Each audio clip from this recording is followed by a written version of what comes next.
Good evening. Ma'am.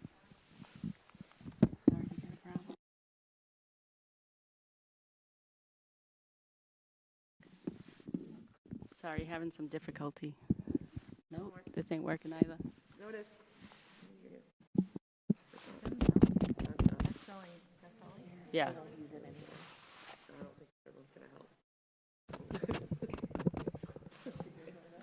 If two aren't gonna work. Test, test, test. This one's working. Okay, this one's working too.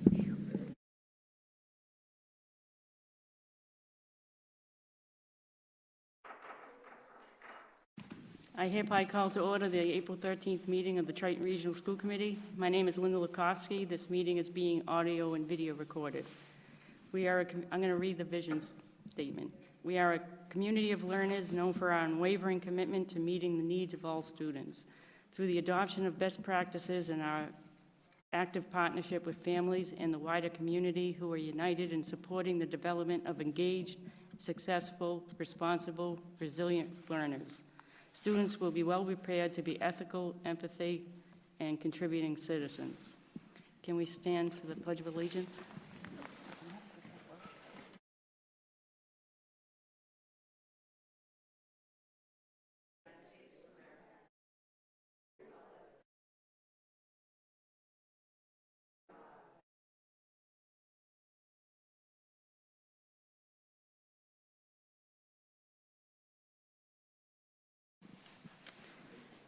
We are going to take things a little bit out of order tonight and start with the Student of the Month.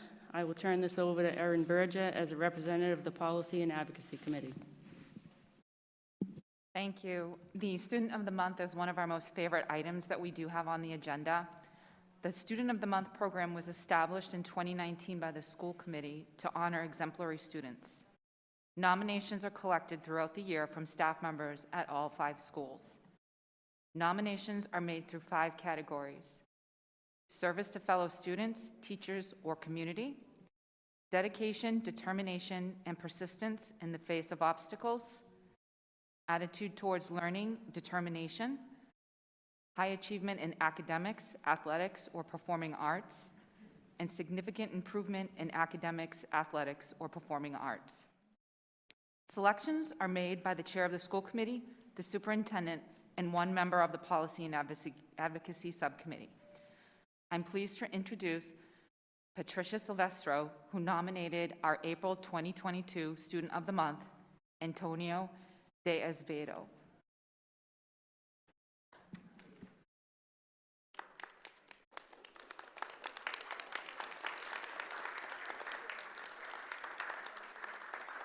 So thank you so much for nominating, for accepting it.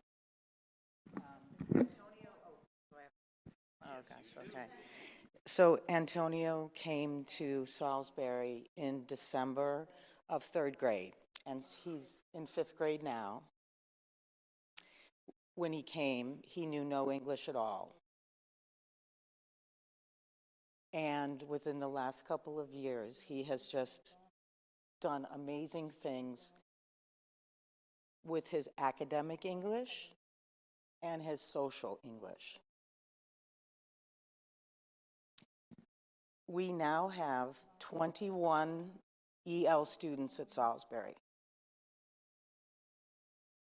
The 21st student started today from Brazil.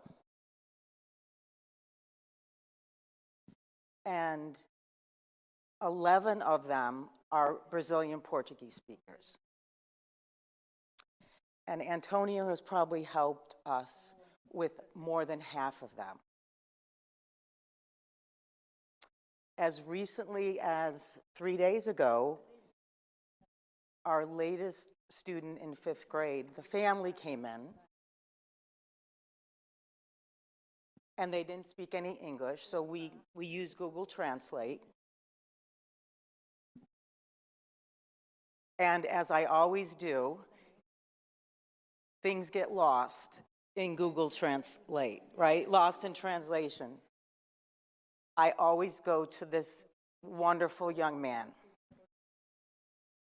He's been there for Miss Catherine, Miss Jane, for me, for the other students.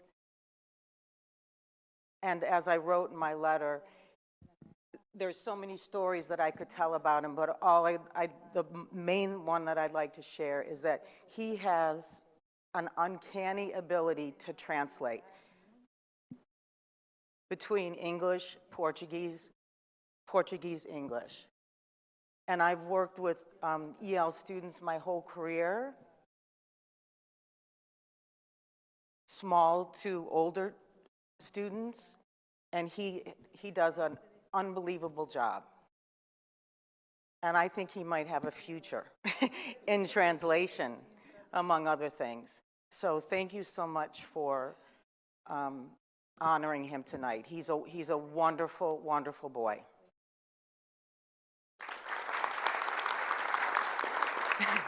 You're good.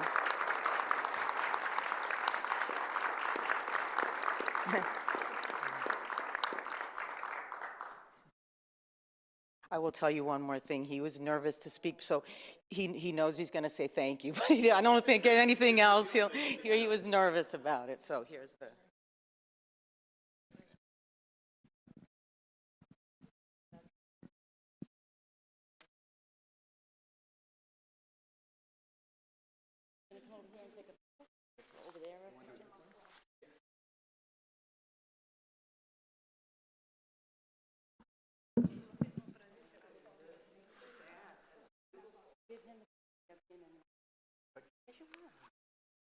Oh, can I just say one more thing? This is his sister Agatha, and Agatha is in kindergarten, so I get to work with a second de Azevedo.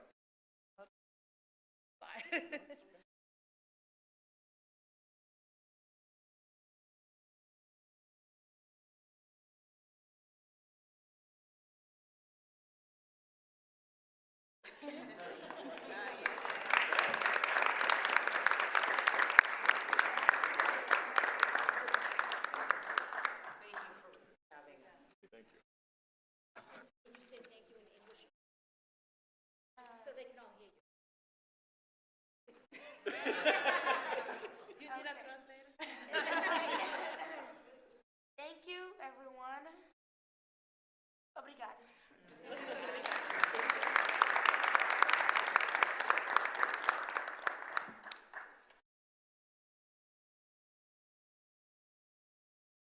The next item on the agenda is oral communications from the public. Members of the public may address the committee for up to 3 minutes, longer with the permission of the chairperson. The committee will not engage in a discussion on topics raised during public comment, but may choose to add the topic to a future agenda. This agenda segment will be 15 minutes. Anyone?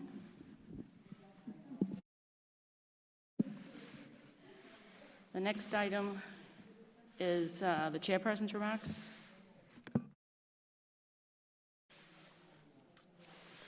And as we all know here, that tonight is Maureen's last board meeting after 8 years. Maureen, you have always approached your role with extraordinary grace and respect. This was never more apparent than during the past 2 years. Though they were challenging at times, you listened thoughtfully through our endless meetings and stated your opinion with poise and insight. You have taken the time to attend workshops, research best practices, and share your knowledge with the board. We appreciate your service and will miss your voice. Thank you for your dedication to our students and all you have given to our district. I'm going to cry. Oh, well, thank you. It's been an honor, and I've enjoyed working with everybody since I started, and it certainly has been a challenging couple of years, and I just wish you all well, and I'll be paying attention. I won't have a student in the school anymore, but I will be paying attention and wishing you all well. Thank you. Thank you.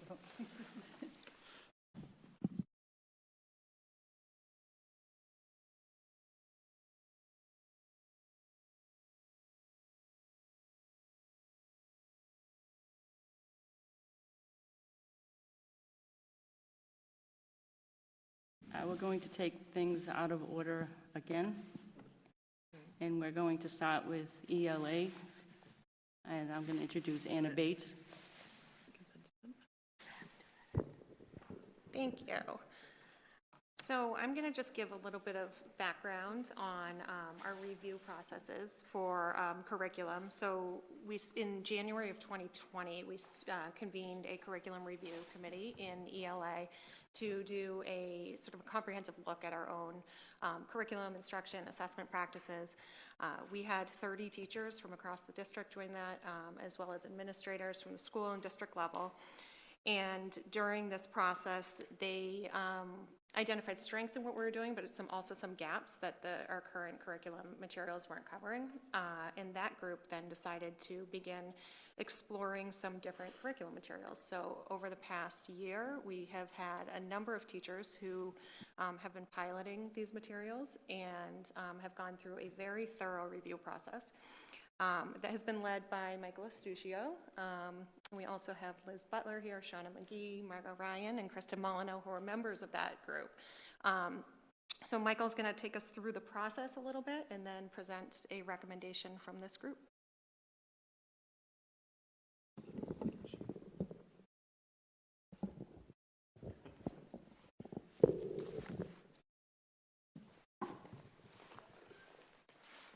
Thank you, Anna, and good evening, everybody.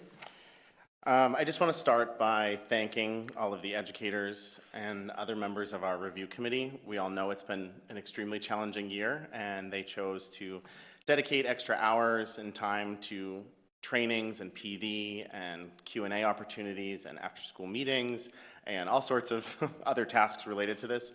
And to take that on during a challenging year was an additional challenge. So I just can't sing their praises enough. They're truly very dedicated and passionate educators, so I just wanted to publicly thank them first.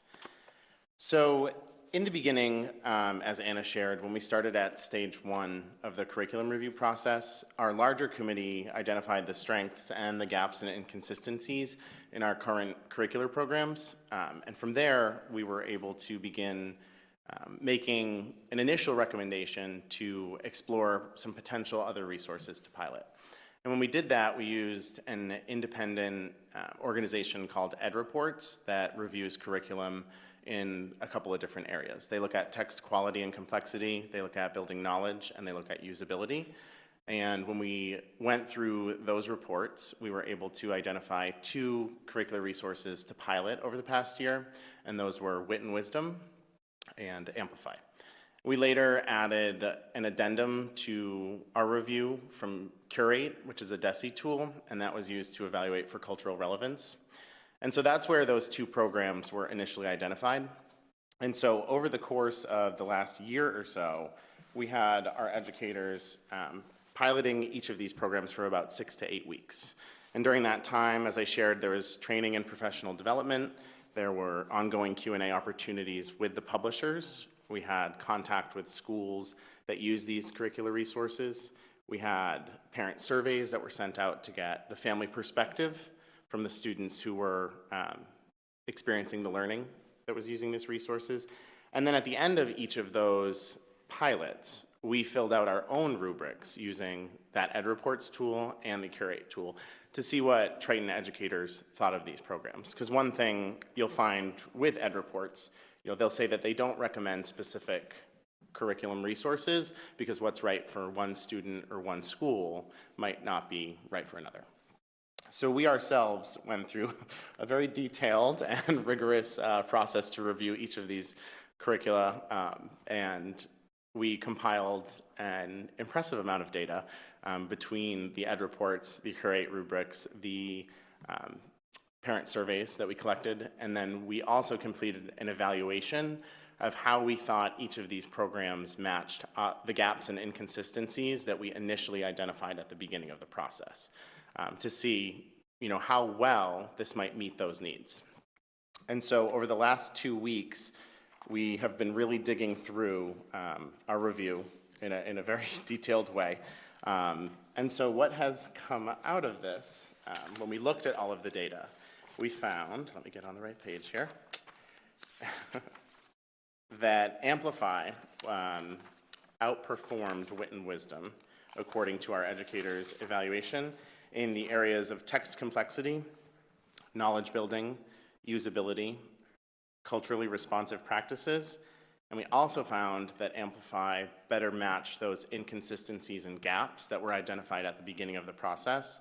And then additionally, we also found that it better matched what we have in the district for our Triton Regional School District guiding principles for ELA instruction in K through 6. And so we entered into an interesting conversation as a team. And as a result of that, we felt the data painted a pretty clear picture. The piloting team was able to make a unanimous kind of agreement that we would like to proceed with Amplify CKLA, but there was one stipulation that came up as a part of that conversation. And Amplify CKLA, what it is that the CKLA portion is K through 5. They have a separate curriculum resource called ELA for 6 through 8. And our 6th grade teachers had the most significantly different experience. K to 5 was pretty consistent. Grade 6 was not. And there were a couple of specifics that went along with that. They just felt they hadn't had a significant amount of exposure due to a couple of interfering factors, unavoidable absences, some technology difficulties that gave them a later start. So grade 6 felt strongly about continuing to explore, while K through 5 felt unanimously, again, the piloting team unanimously felt really strongly about these resources. And so what came out of the process over these last 2 weeks was a recommendation that the district adopt Amplify CKLA for grades K through 5, with grade 6 continuing to pilot that resource as well. So that is where we are at now. And if there are any questions, we can take those now, unless Anna has anything to add. Great job. No, Thanks. I'm happy to answer any questions too. I can also speak a little bit to the cost of these programs, or this program. I was going to say, let's talk about the program first. And then I know. Oh, it's good news. It's good news. it's great. You don't have those numbers yet in front of you. Does anybody have any questions? No, I have them right here. Absolutely. So first of all, I appreciate this because it's very thorough, and I always love getting material in advance so that I have a chance to read it through and kind of think critically while you're speaking, which is terrific. My one question is on the final page. It talks about, oh gosh, I thought it was on the final page. At one point, it talks about how when adopting Amplify, people may continue to use empowering writers, and it's like the word is kind of iffy. It's like, I think it's may or shall, may or might or something like that. Can you just talk about kind of the expectations there, I guess? Sure, and I can kind of speak to where that originated from too. Our piloting teachers felt that empowering writers' strategies dovetailed really nicely with a lot of the Amplify resources that they used. They were able to layer a lot of the really successful graphic organizers that Empowering Writers has supplied on top of some of the tasks that Amplify asked students to do, and they felt it was a really good match. So this was kind of a conversation that we, as the piloting team and then as the larger ELA Curriculum Review Committee, want to continue to explore about how these two things might best match together, because we know our piloting teachers and teachers in the district feel that pieces of the Empowering Writers curriculum are very successful. So if we can match those with the tasks and assignments that are in Amplify, we thought that might be the best way to proceed. Okay, so would the intent down the road be to have a universal approach, or would it be more classroom to classroom? I guess that was kind of where I was wondering from. And that we spent a lot of time talking about how if this is going to proceed in this way, it absolutely needs to be explicit, universal, and clear to the educators about what's expected of them. It's just going to need some more digging and exploring. But I will say everyone was on the same page about the need for how explicit that direction needs to be. Okay, thank you.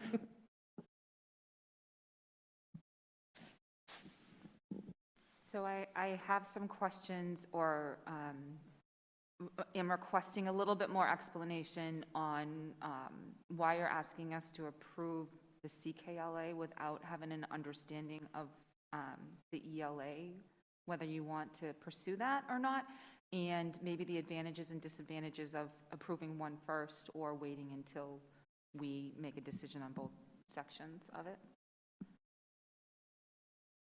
So I think what Michael was saying is that there was pretty much agreement K through 5 that CKLA was the program that was going to best meet the needs of our students, and they didn't have that assurance necessarily in grade 6. What they wanted to do was continue to explore that, potentially explore some other ones, but they weren't ready to make that recommendation at that time. So I feel comfortable with that. It does, so in terms of like advantages and disadvantages, it splits the school a little bit because you have K through 5 with one curriculum, but we've done this before. We have that with science with Inspire and K through 2, and then STEM Scopes 3 through 8. We're also going to look into bringing the middle school into a exploration of middle school curricula, because they are really different, and most curriculum you look at has a 6 through 8 component, which is very different from the K through 5. And I think we found that very clearly in this. So rather than pushing grade 6 into something that might not be the best fit for our students, we said we'll give it a little more time, and maybe we find that it is, but it might be a year down the road. Is it safe to assume that the other program doesn't have the split that these two programs have? And is this a bundle package that you end up receiving, if you, the CKLA and the ELA, or is it something that it's? I'm sorry, can you ask that again, Erin? I'm trying to figure out if there's a split in the curriculum with the, I'm sorry, I'm pulling back, the wit and wisdom, yeah. Oh, with in the wit and wisdom? Is it similar to this, where you would be making two separate considerations for the different age group brackets, or is it something that it's a complete package K through 6? Yeah, wit and wisdom was more, there wasn't as clear of a split. The routines and materials were kind of differentiated along developmental lines like you would find in a curriculum. So some of the older grade levels did have still a different experience than the younger, but there wasn't that separate package where it was, you know, with Amplify that it's the K through 5 is the CKLA and then 6 through 8 is the ELA. Among our piloting group, we didn't have a split in terms of perspective on that. Everyone, for the most part, across the board, in terms of our evaluation of the programs, did not feel that that was the right match. Okay, thank you. I had a question about special education. How do the special education teachers feel about teaching two different types of curriculum for the special education students? Meaning the 6th grade would be different. So we actually had a 6th grade special education teacher who piloted and was on the committee and was part of this decision to continue on with that pilot. At most schools, they're working with grade levels, so you may not actually have a teacher who's teaching 2 different curricula. Even if they are teaching, they're teaching content from 2 different grade levels, which is going to be a little bit of a different experience. But my understanding is that not only are the 6th grade special education teachers or teacher who piloted on board with this decision, but I've heard feedback from other special education teachers in the district who are thankful to have the opportunity to have a common resource to use to support their students. And I just want to say thank you to all the teachers that, you know, joined this committee, because during COVID, you guys took the opportunity to do this to help our district move forward. I also think having a 6th grade, 7th grade, 8th grade curriculum is probably much better for those students because they have something to add on to as they get into the middle school. So I kind of like the way you guys had come up with that format. Does anybody else have anything? Go ahead, Paul.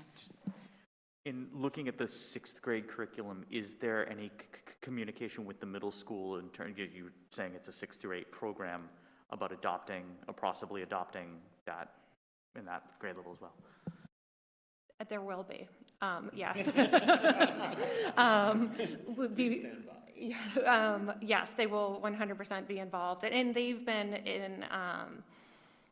involved in they understand what's happening at the elementary level. I don't think I've formally communicated anything because it needed to come to you first, but we'll certainly be bringing them into, it's 4 teachers. It's 4 classroom teachers for ELA and special education as well. So not as big of a group, but yes, they will be involved in that process.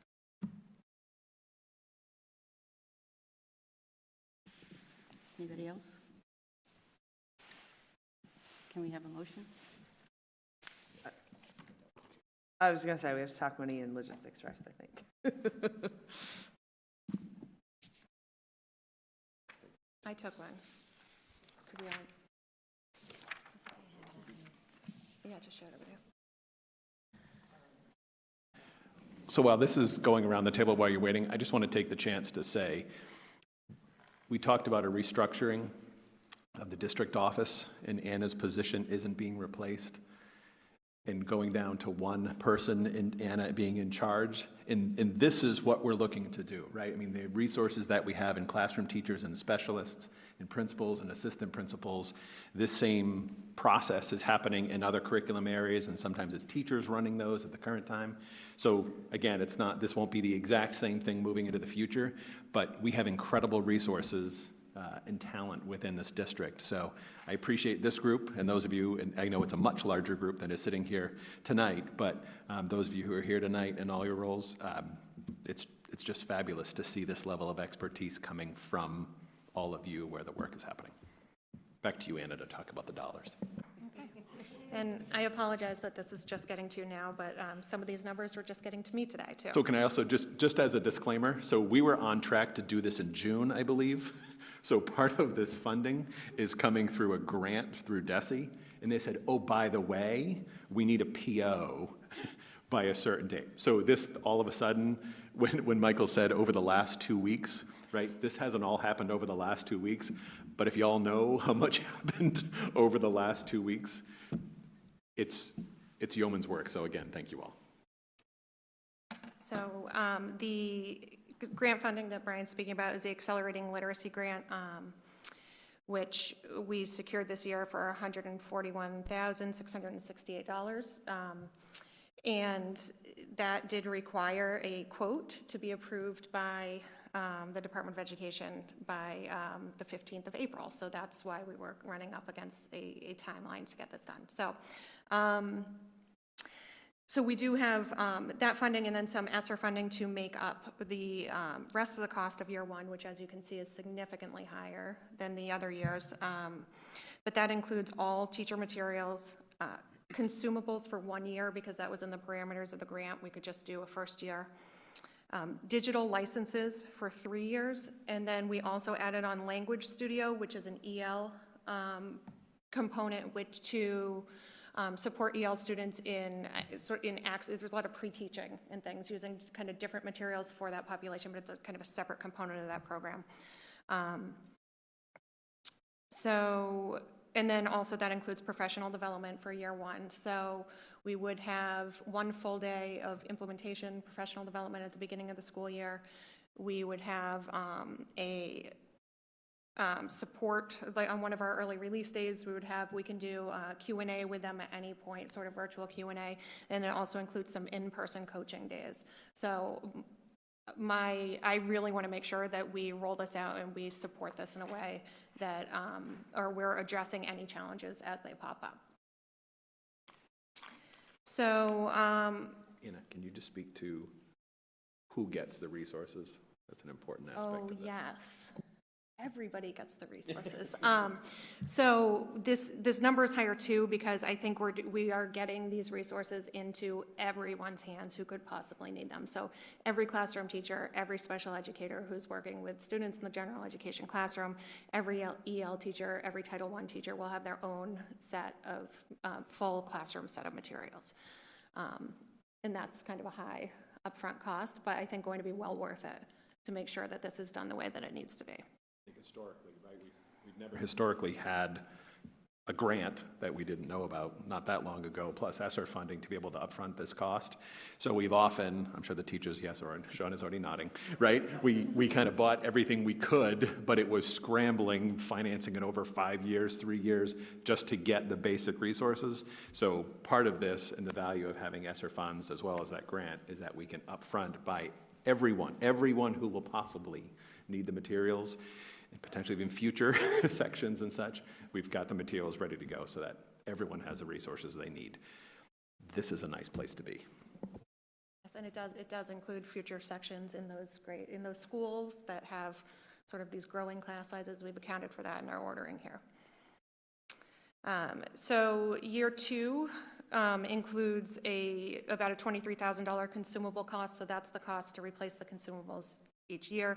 I included money for professional development that year too, which will be less, but I think we could still use that support, and that would include on-site coaching as well as a half day of PD.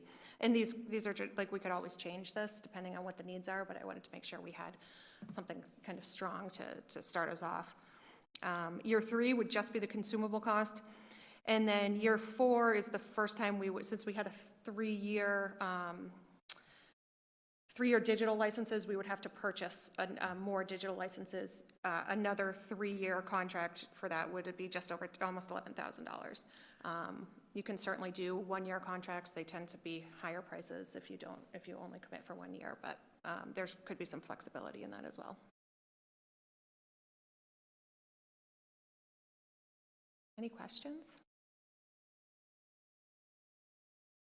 I was going to say, so in summary, entirely covered year 1 by grant and ESSER. We'd be able to cover year 2 as well as year 3, right? So if that's fiscal 25, we have 3 months of that for ESSER money. So we can pay years 1, 2, and 3 entirely out of grants and ESSER.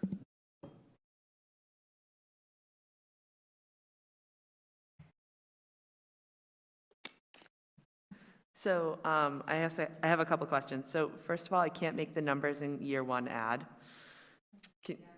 Sorry.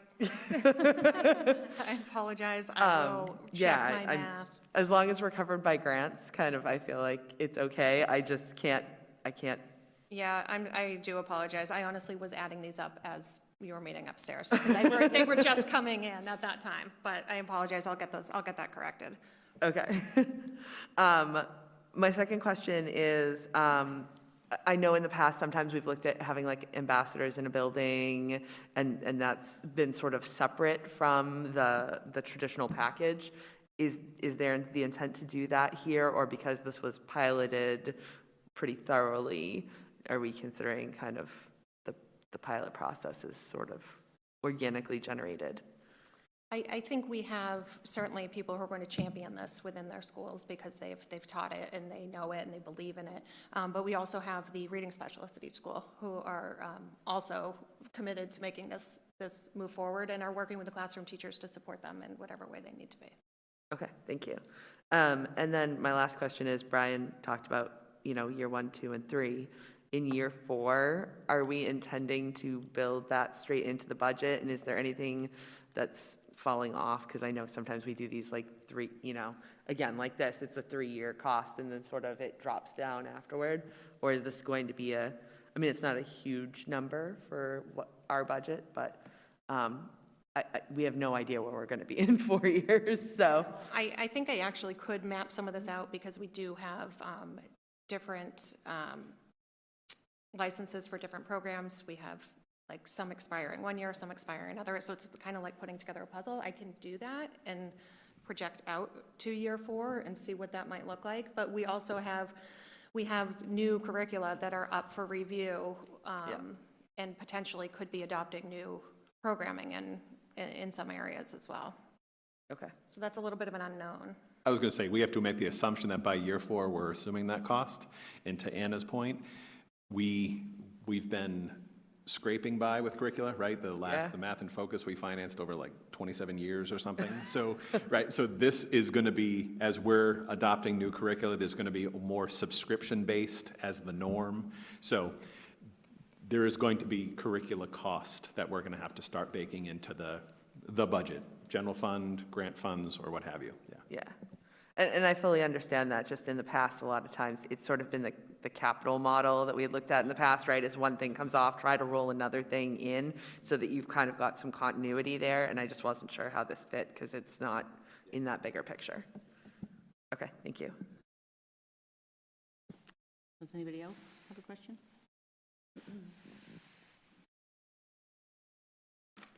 Can we have a motion? find the motion. I'll make a motion to adopt Amplify CKLA as the grade kindergarten through 5th ELA program for implementation in the fall of 2022. I'll second. Any discussion? All those in favor? Again, I want to thank all of you teachers for all of your hard work. It's very much appreciated.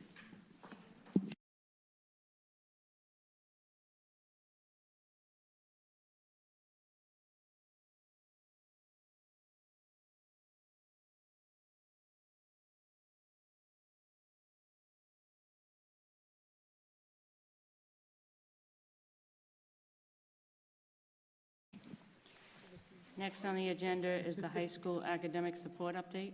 Mr. Kelly?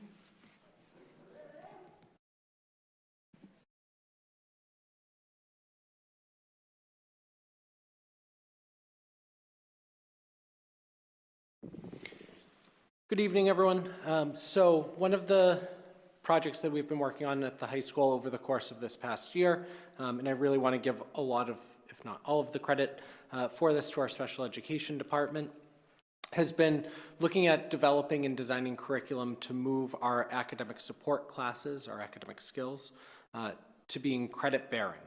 One of the things that we identified as we started looking at issues of equity at the start of the year is that our students who receive special education services were being put at a disadvantage because our academic skills classes were not credit bearing. So for any of our students who required an academic skills class during the course of their day, they had fewer opportunities to take the elective courses that we offer or to earn credit towards graduation. So in a typical day, students have, or in a typical cycle, students have 7 class slots. If one of those slots is taken by a course that is not credit bearing, you just have fewer opportunities. And so for our students who receive special education services that had 1 period a day, typically, as an academic skills course, if they were to struggle in another class and potentially fail another class, they were just provided with less opportunities to make that up throughout the course of their 4 years at Triton High School. And one of the things that we were finding was that students with those fewer opportunities at times were disadvantaged. And even when working to their fullest potential, it was getting very tight to graduate on time. And so we wanted to make sure that we were providing a robust experience. We wanted to make sure that we're providing our students who require special education services, we're getting the services and support that they needed, but that they weren't being disadvantaged in the process.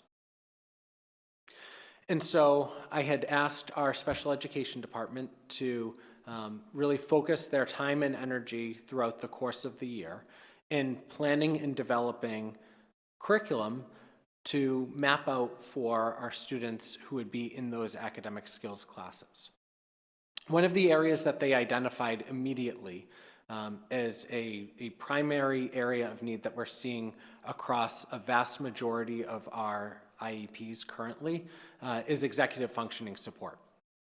So I would say in reading and reviewing all of the IEPs that go out of the high school, probably 85 to 90% of them have executive functioning goals or deficits in some place identified within the IEP. And so they had looked at that as a primary area of concern and an area that they really wanted to focus on developing amongst the student body. So as they worked on building out curriculum for their academic skills courses going forward, they really thought about how do we provide specific and tailored instruction that's going to help our students who are in these academic skills classes. How do we help them progress through the course of their 4 years? How do we help them to progress through the course of a singular year to work on these skills? Because one of the things that we were noticing and identifying was that without kind of a systematic approach, we were helping students to solve the problems that they were encountering in the immediacy, but weren't necessarily always getting them to the point of independence that we would hope for over the course of their time at Triton High School or their time in Triton Public Schools. So we had identified that specifically as an area that we wanted to address, and they've developed out curriculum to kind of fill in those gaps. So some of the areas that they've identified as units of study going through, so transition and post-secondary planning, executive functioning strategies, preparation and organization, as well as goal setting, learning strategies, test-taking skills, cognitive flexibility, listening and attention skills, self-monitoring and self-checking, digital literacy and digital citizenship, research and reference skills, and then they have a whole section that they want to do as they go along, kind of an ongoing piece on growth mindset. The other area that is a specific area of focus, so as they work on developing out lesson plans from the greater kind of unit plan that they'll have, is to make sure that they're also targeting the specific skills that are identified on an individualized educational plan. So every student who is on an IEP has their own specific and set goals, and so for our teachers, they'll have their portion of their lesson for their academic skills class that is kind of centered for the whole group. They'll have portions of those lessons or days within that cycle where they're teaching something that's specifically tailored to the IEPs of the students that are in the room at that portion in time. And then they'll also have times where they're having students practice that work on the assignments that they have for their courses across the curriculum. I know one of the things that we've heard from our students is they don't want to lose the ability to work on some of their other assignments in the process. And so one of the things that our special educators are excellent at is looking at the assignments that students have for their courses in other places and making sure that they're tailoring some of the lessons to that work so that they're modeling those tasks or they're teaching some of those tasks as they through that other curriculum.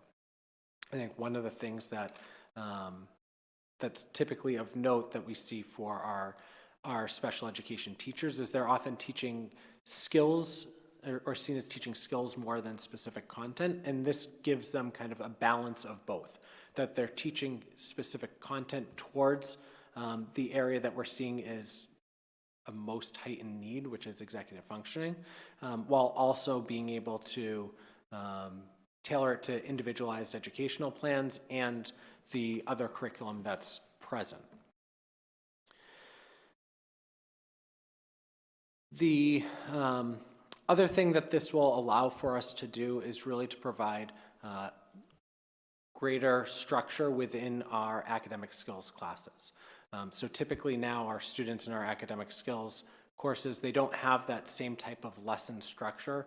It's a lot of one-on-one work, sometimes small group work, but there's not necessarily that same type of whole lesson structure or group work towards a specific task or specific skills. So we're really excited about the opportunity to both provide our students with more opportunities throughout the building, because it'll mean our students who receive special education services can take more elective course offerings. It gives them more chances to take courses that will help them lead towards graduating within 4 years. And in the process, we think it's going to also help us bridge gaps that we've noticed within our programming. One of the things that I know I've been talking with our special education department about, I've talked with Shannon about it and talked with Dave McGee about it previously, but that for our special education students, most of them are starting with a deficit in some area, and we've got to bridge that deficit. And so for the work that they need to do, they've got to be moving quicker at times to kind of build up skills in areas that they already had as deficits, so that when they leave us, they've gotten themselves to a place where they can do all of those tasks independently. And so part of the goal with this is that we're also building greater independence throughout our curriculum. So I'm going to stop there with my introduction and explanation, but this is something that we think is a real need and is coming from an area that we saw as a deficit that we're really hoping to address. I'm just going to say too, somehow the attachment got attached sideways. So if you refresh, then now there's one that says copy. I don't want to delete the original in case it mess something up, but there's now one that you can read without turning. I was watching some of you. You can turn it too. It's on the top of the document. I knew that. I was focusing the whole time, Patrick. Thank you. Yes. Brian already got the spiel before, so he didn't. Brian, were you turning your laptop around? Go ahead.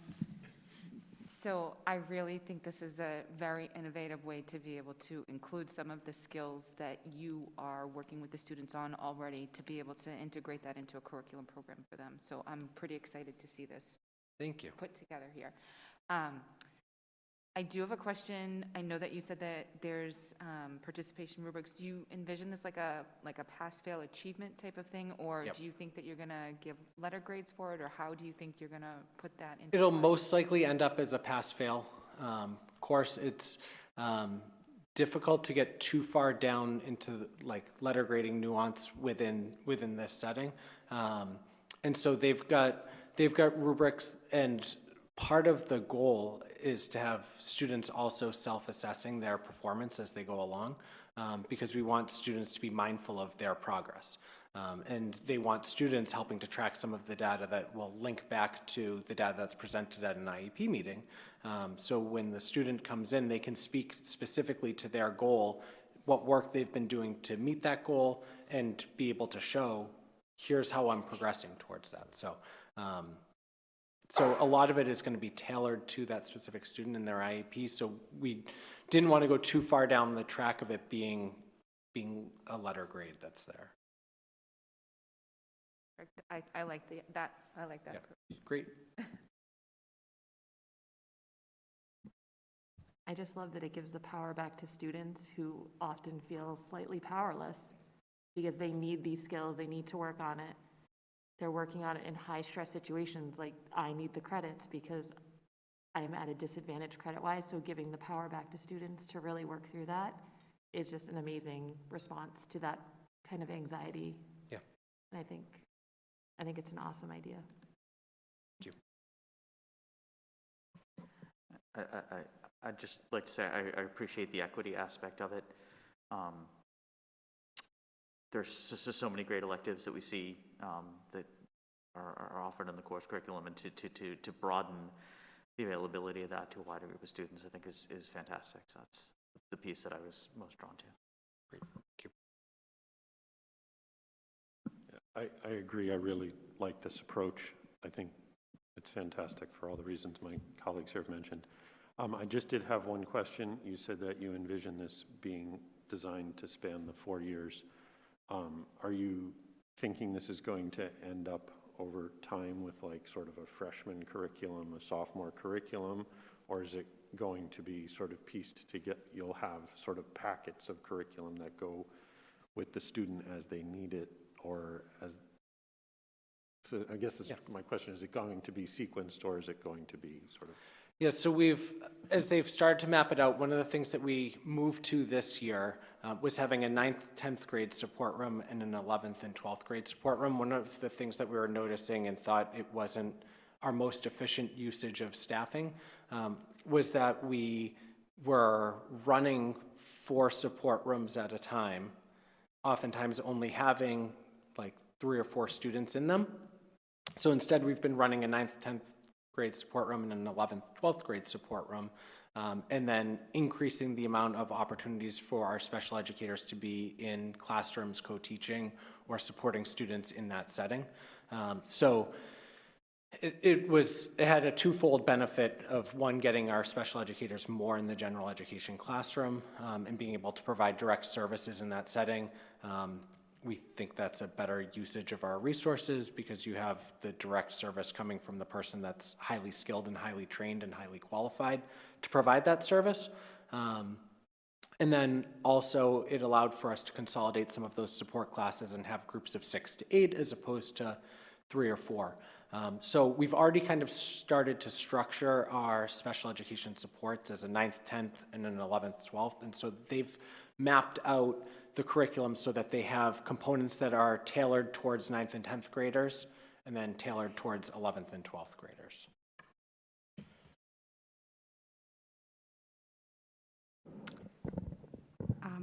I was just going to say everyone sort of shared my sentiments exactly, and I just wrote to myself, this was sort of, I'm not an educator, but as an example of sort of considering the whole student, and just what comes to mind working in the business world is this is a win-win, right? It really was from a resource efficiency as well as, you know, the kids getting exactly what they need to succeed, to what you said. You know? Wonderful. Yeah. Thank you. Yeah, I think this was a great program because I think those students that were in those academic support classes, I think they felt it was more of a study than trying to work. They did their work.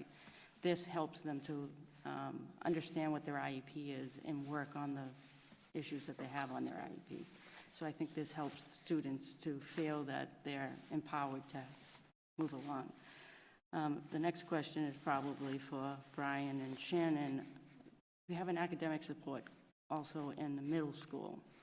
So I'm hoping that this, if it works out, can filter down to the academic support classes that they hold in the middle school too, because I really think that the special education part of it there would be great for them to start doing exactly what they're doing at the high school and the middle school. Just to give the middle school a plug, some of the curriculum that they were developing at the high school, they looked at some of the middle school special education curriculum because there's a program that the middle school is using in some of their academic support classes. And so the high school teachers went and actually worked with some of the middle school special educators to look at some of that. So I don't know the full scope of what they're doing in the middle school in those academic supports, but I do know that some of that's already ongoing. Okay, good. That's good to hear. And I was going to say, the big difference is that when you move to high school, it's course credits, right? So it's a number of CUs that you need to get to achieve to graduate. That's the rub. In the middle school, it's part of the core day. That doesn't mean there can't be adjustments and improvements there, but I agree the approach and it's worth taking a look at. I wasn't even saying about credits for the middle school, but to have the students start looking at it at their IEP and working towards their, understanding what their deficits are in the IEP. Sure. Because I think a lot of students don't truly understand how to, for them to be able to be part of it and getting more strategies of maybe I can tick that off of my IEP, and you know what I mean?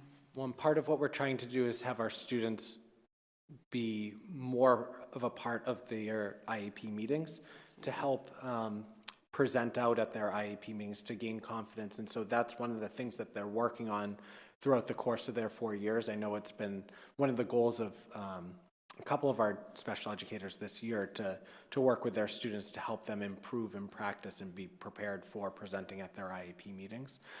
So that's definitely something that knowledge and understanding and an ability to present out on what you're working on is definitely on our radar and part of the work that we're doing towards this. Yeah, I think it's a great program. Do you think that if you introduced it in the middle school as a pass-fail as well, that the kids would be more incentivized to participate and feel involved in the process itself, as opposed to I'm in here and I'm in here, versus I'm in here and I'm getting credit and it's being recognized? Just a thought.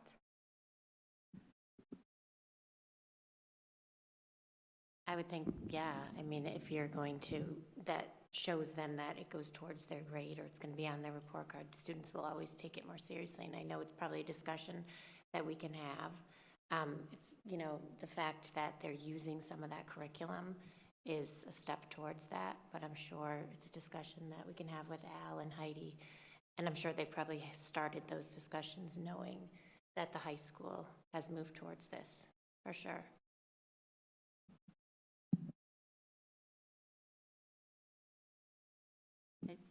Any other questions? In terms of how we would be doing credit for the high school, would it fit under a certain like course credit area, or would it be like our other uncoursed credits, just like we use our independent studies? Yeah, so it would fit into that other category. So at the high school, we have credits that go towards each different department. There are credits that fit within like the VPA, it's the practical or performing or practical art credit, you know, that fits into that category. But this would be in kind of that any other credit box, right? So we have credits that just fit into different categories, but you also need a set number of credits because when you add up all the credits that a student needs, it's less than the total number of credits you need towards graduation. So it would be in that other category that it would fall.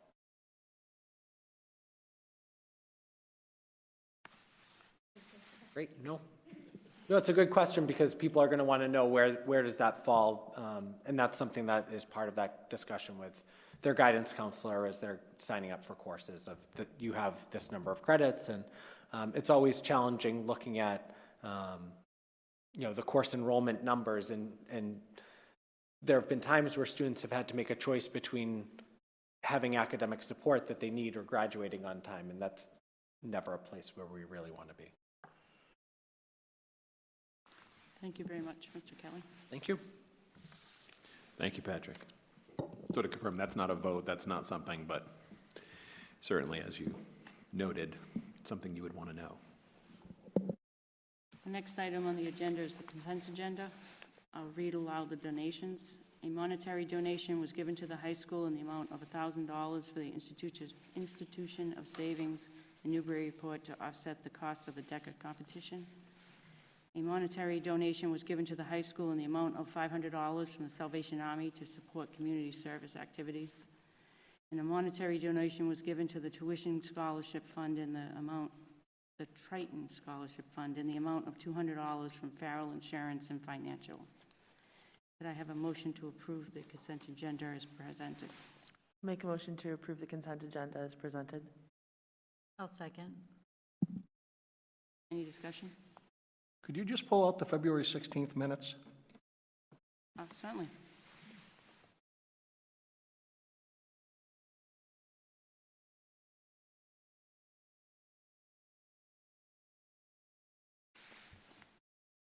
I would vote this as an amended motion and then take that up. We'll take the February. February 16th minutes. There's just a sentence I'd like to have added in for consideration by the committee. And this is under the public comment, Jim Moran. So at the end of the first sentence, I think it would be more accurate to reflect something along the lines of Jim Moran suggested that total budget of government activities includes state and federal aid. I think that sentence should be added into the minutes because that's really the explanation for what he's talking about when he says total budget of governmental activities. I just think it would be a better explanation.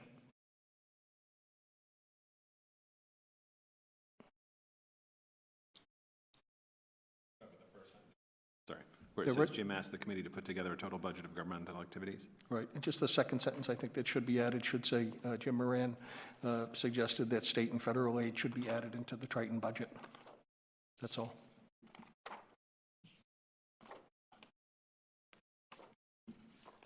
Can I just ask a question? My recollection of his statement was that he wanted us to put in the retirement, like include the employee retirement. Do you remember that? I was just looking back at my notes and I had OPEB and yeah. So I don't think it was aid. It wasn't that he wanted the state aid that we get. It was that he wanted us to reflect what our OPEB and employee retirement. Our total liability. Total. Okay. I mean, we can go back and watch it just to be clear. But That's okay. I'll stand corrected if that's the case, if that's the memory of the You committee. want to say something, Kyle? So my recollection of it, similar to what you said, he wanted a combined budget that included the state and federal aid as well as revolving funds, but he references governmental activities in his comment, which includes long-term liabilities layered onto it, and that's the, outside of not being able to present a total budget that includes state and federal funding, we don't have the ability to layer on those figures as well, so it's both elements. Take that as you will. So he did share that, and We can certainly add more detail. The governmental activities is what he kept coming back to. He's speaking specifically to page blah. of the Which is audit, in the audit, yeah. Which is the total of 66, and then you add on the OPEB liability and Further makes that request problematic. 100+ million, yeah. So we can make a motion to amend. Do we want to make a motion to amend the minutes? That's not for me to make. I don't know. That's Or do we want to leave the minutes? up to Paul. Paul, what do you want? Do you want us to amend the minutes? Or? I'll make the motion to amend the minutes to suggest what Kyle said and what I believe was stated, and if I get a second, we'll vote it. Okay. So just to be clear, because Maureen's and Paul are gonna have to do this, the motion on the table, seconded the motion, amending the motion, now you need a second on the amendment. Is that accurate? Right. Wait a minute, saying that again? There was a motion on the table to approve the consent agenda as presented. There's a second on that motion. But that was taking out the 16th, right? I think you just do that. Just pull the minutes, approve the consent agenda, and then come back to these as a separate. That's what we did. All right, so the motion on the table I don't think the is- vote was ever taken, Right. but I think you do that. But once you've got a motion and a second, we have to pull that. That's sitting on the table. You have to pull it, or you have to amend it. So what I'm suggesting, which is I believe what Paula was suggesting, but I just wanted to clarify, was original motion was on the table to approve it as presented.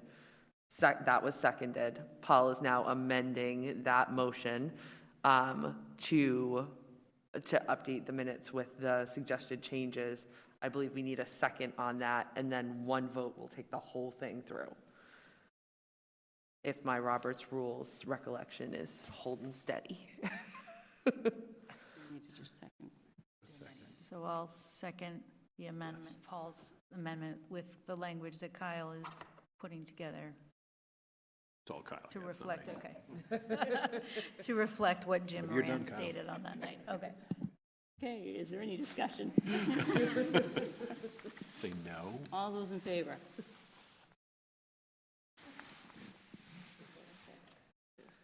Thank you, Narissa. Sorry, I was just picturing the poor minutes afterwards, like trying to sort out those votes. I think I have it. The next item is a student representative report. Now we receive a report from the student member of the school committee, Kaylee Bishop.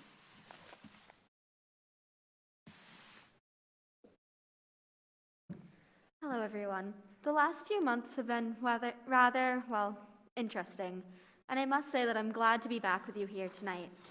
Triton is, as Triton always has been, an ever-adapting environment filled with the product of our 3 towns and the few other neighboring ones.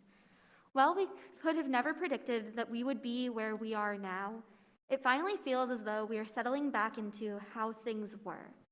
While we will never exactly be where we had been a few years ago, we are feeling that sense of normalcy within the halls that I feel as though a lot of us never thought we would ever see again. It's quite terrifying how quickly we forget how things changed and how rapidly we adapted. And yet, at the same time, we are at that, I would say that we are finally at a point where it is the new normal that we had talked about for 2 years. We see students walking the halls day to day, interacting together in a way that's no longer fearful. We have students in their classes discussing and acting in the ways that we talked about seeing for many, many months.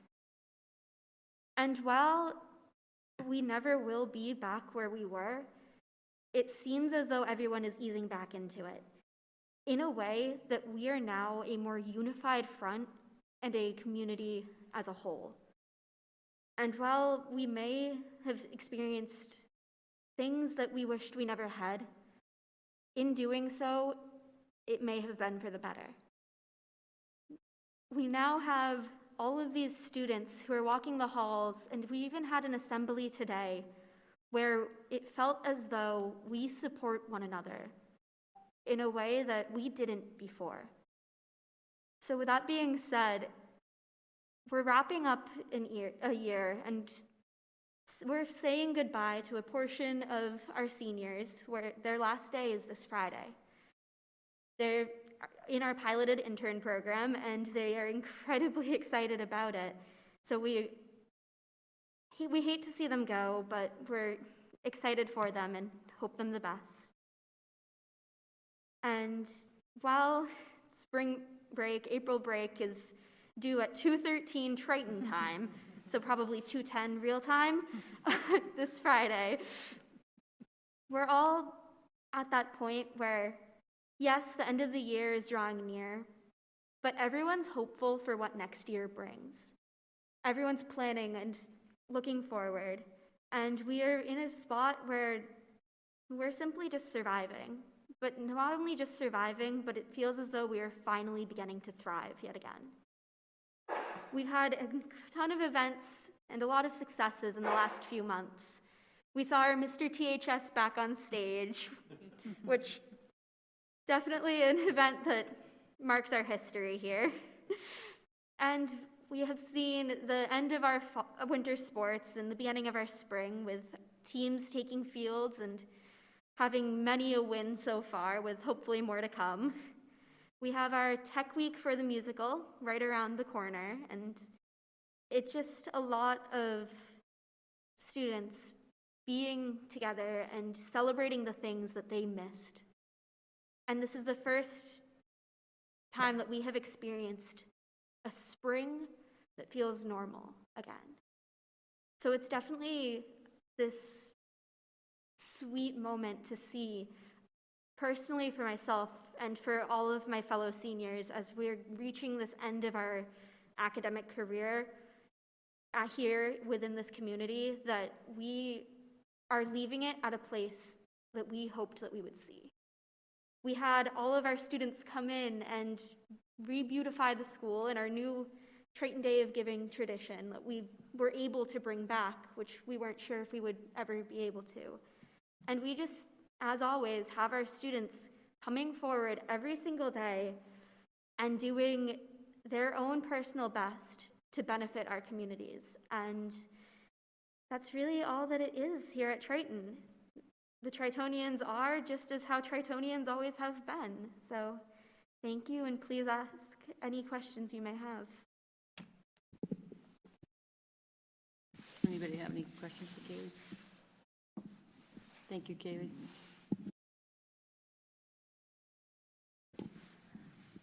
The next item on the agenda is new business. Would any members like to raise items for inclusion on a future agenda?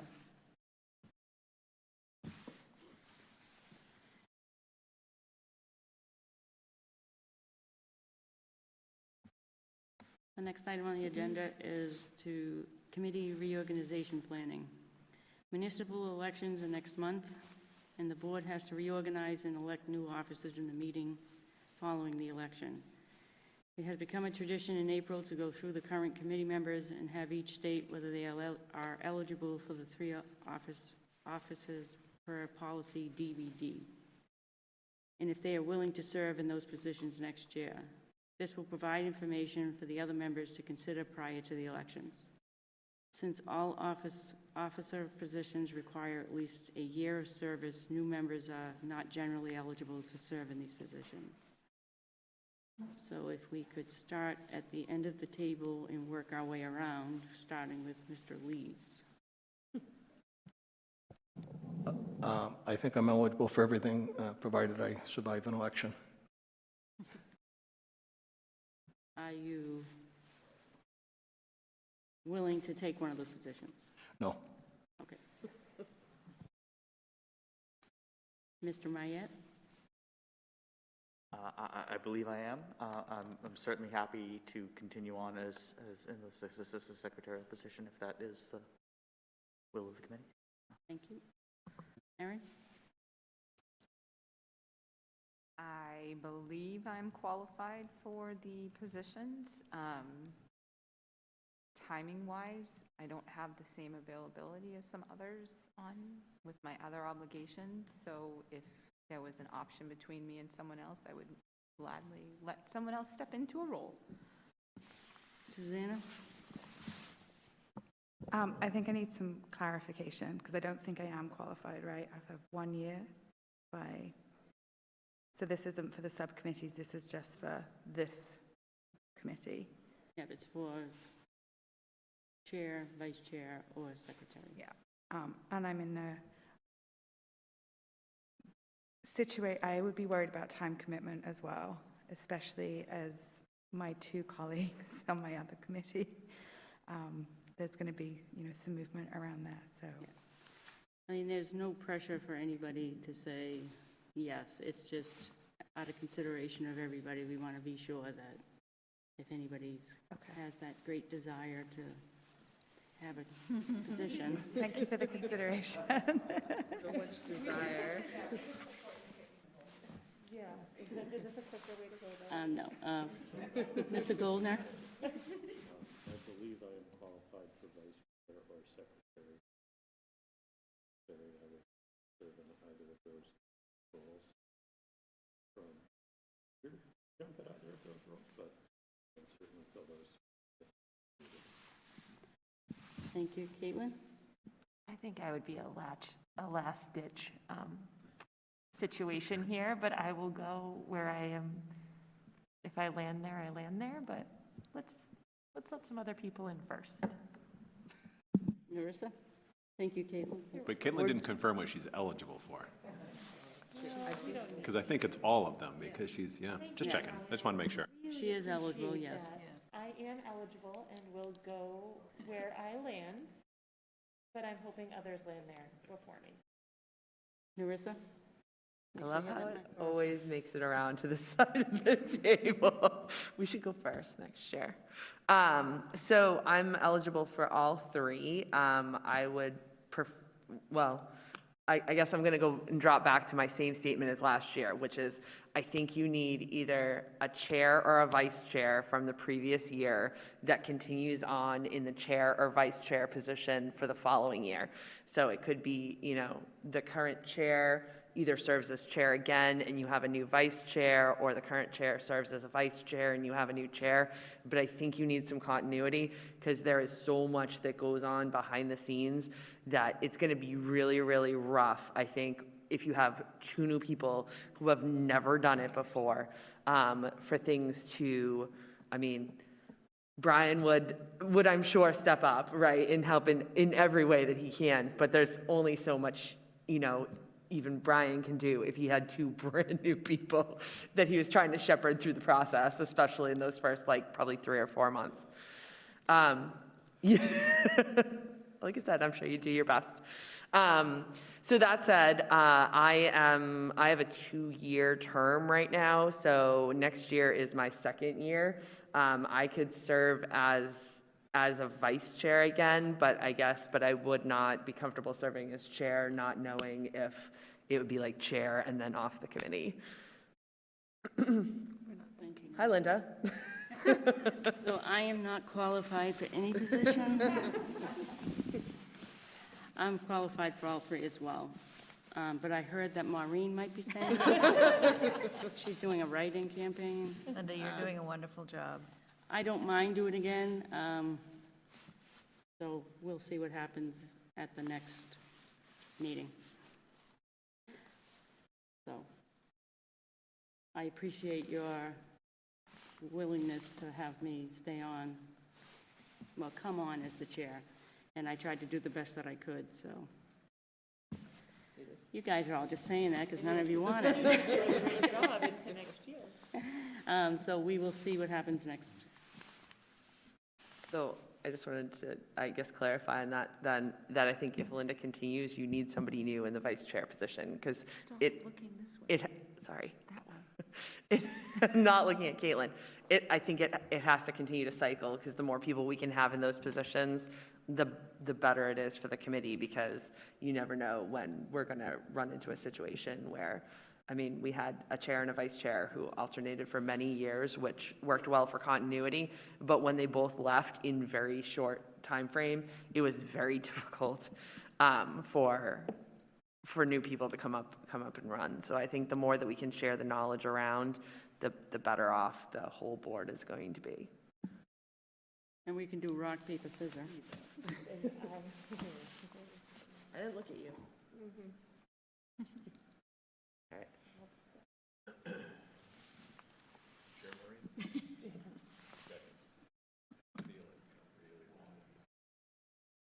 And I just want to say before Maureen steps away that I think this has been a great board. We've supported each other through the 2 years of challenging times.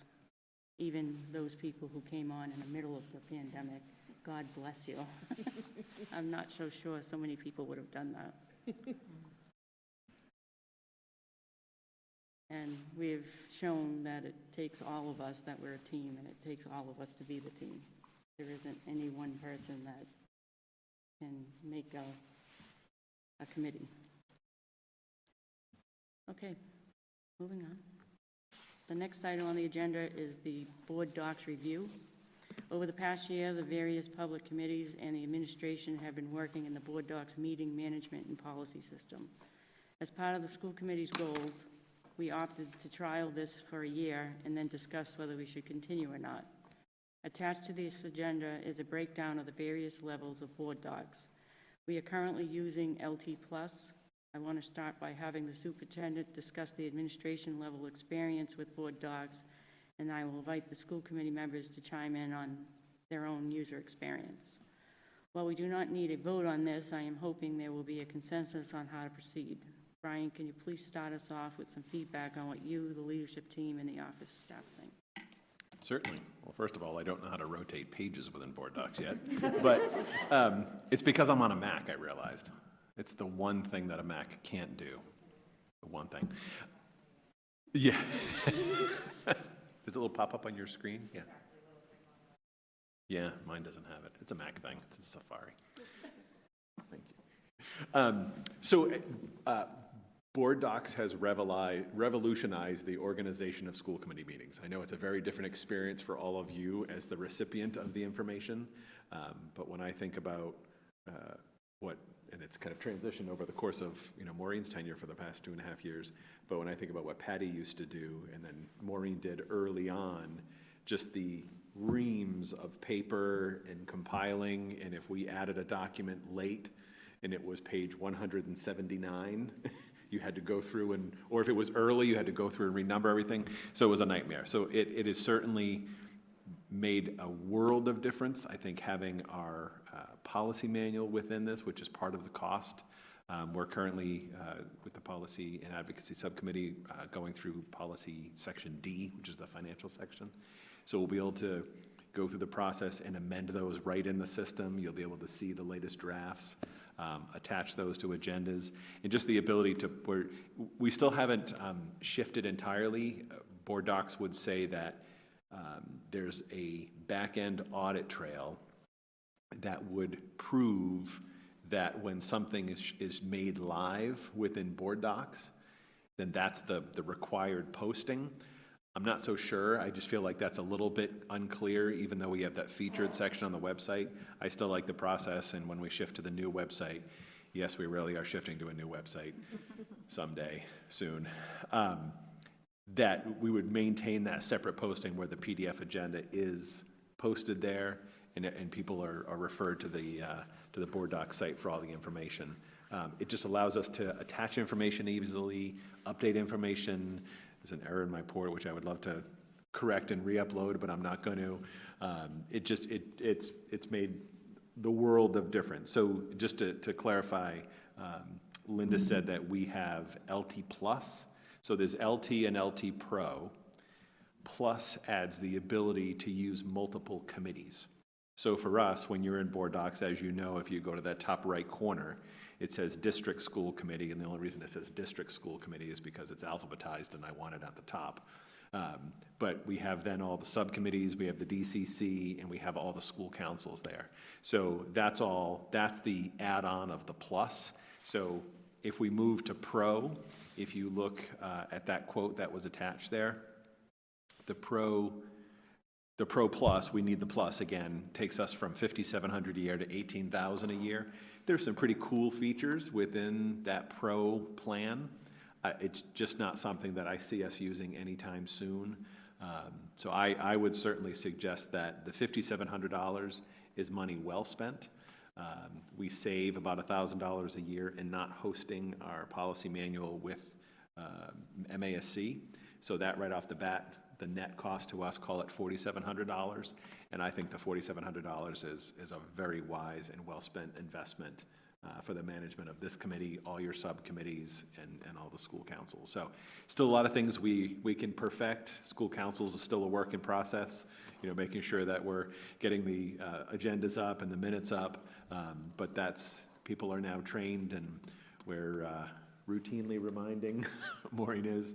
So that's a work in process, but I would certainly recommend that we continue the current option 2 on that quote, which is what we have, which is the LT plus. So the first person I would like to ask is Mr. Lees. I'm in favor of continuing to use it. Matt. I'm so proud of you, Paul.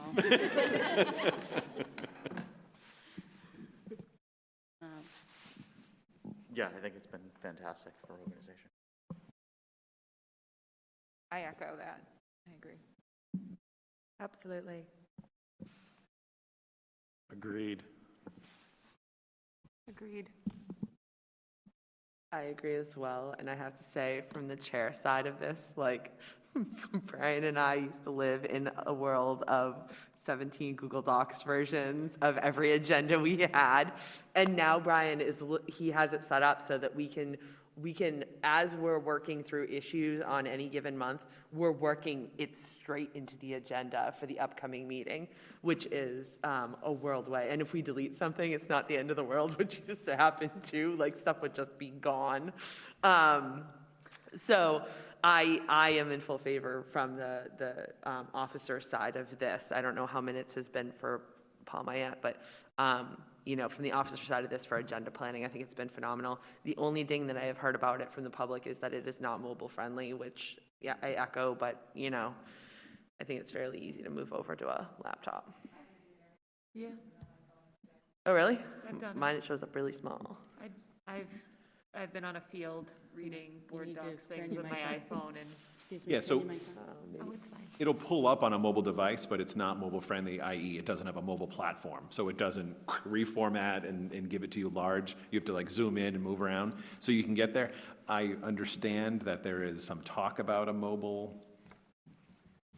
I think the issue is a lot of this relies on, you know, if you look at the agenda tonight, all the PDF attachments, and it just I don't know what the right technology word is, that re-zhuzhing it in a mobile format is really hard, just given the setup. So, but that would be lovely if they did do a mobile. Being a new chairperson, I never experienced the papers, so this has been very transparent as we go through this. So I would agree to keep on with this. Your last thing? No, I just wish it was done sooner. I feel like this is a positive of COVID because it forced us to make this change. Some of us were kicking and screaming, but I don't even want to think about how many trees were killed over the years that I've been on the school committee. So I'm glad to see it going forward. Does it change does this get budgeted out of the school committee budget? And does it change anything for that? No. Yep, so we have it budgeted out of the school committee line item, and that $6,000 was budgeted for that line item. Yep. This year. Yeah. Sorry. This year, the 1,000 came out from the hosting. A net of, yeah, exactly. But just so you know, we did have to pay that this year.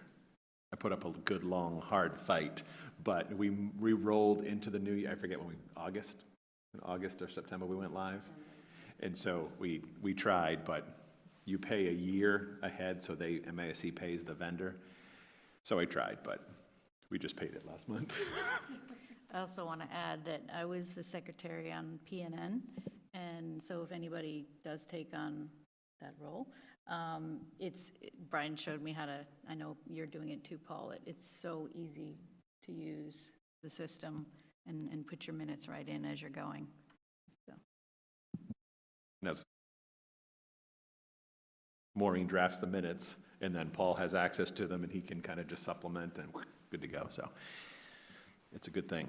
And I will say it also allows for the long-term planning. I used to have, so Patrick Kelly will be here every meeting through August, because he has a whole bunch of things, and he's like, should I just come to one and do it? I'm like, no. So it allows us to, we have the next month set up, and you can just kind of start plugging placeholders in and stuff, so it's a great system. And I like it because the policy is finally done, and the people on policy and advocacy see how easy it is to update policies as you go along. So I want to thank all of you. That's one of our check for our school committee goals. Done. Yay. May I also add something? Oh, Yeah. I know in the beginning when I started off with the committee, it was really difficult because there'd always be documents missing. Nerissa knows I would always be emailing frantically, like, hey, am I allowed access to this one? Am I not allowed access to that one? And with it all being digital, it lets me know which ones I can have, which is a lot easier. And with the next representative coming in next year, I think it will help them a lot. Thank you. Oh, I should say that. So we didn't mention that, but we haven't really expanded on that, but the administrative content and the executive content allows us to publish everything for an executive session, give you everything in one place, and then the public is not logging in, so they can't see that content, so that's another great benefit.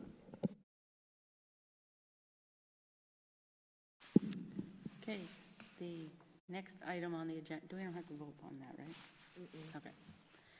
The next item on the agenda is the middle school, high school statement of interest. Brian will now take us through an update on the middle school, high school statement of interest.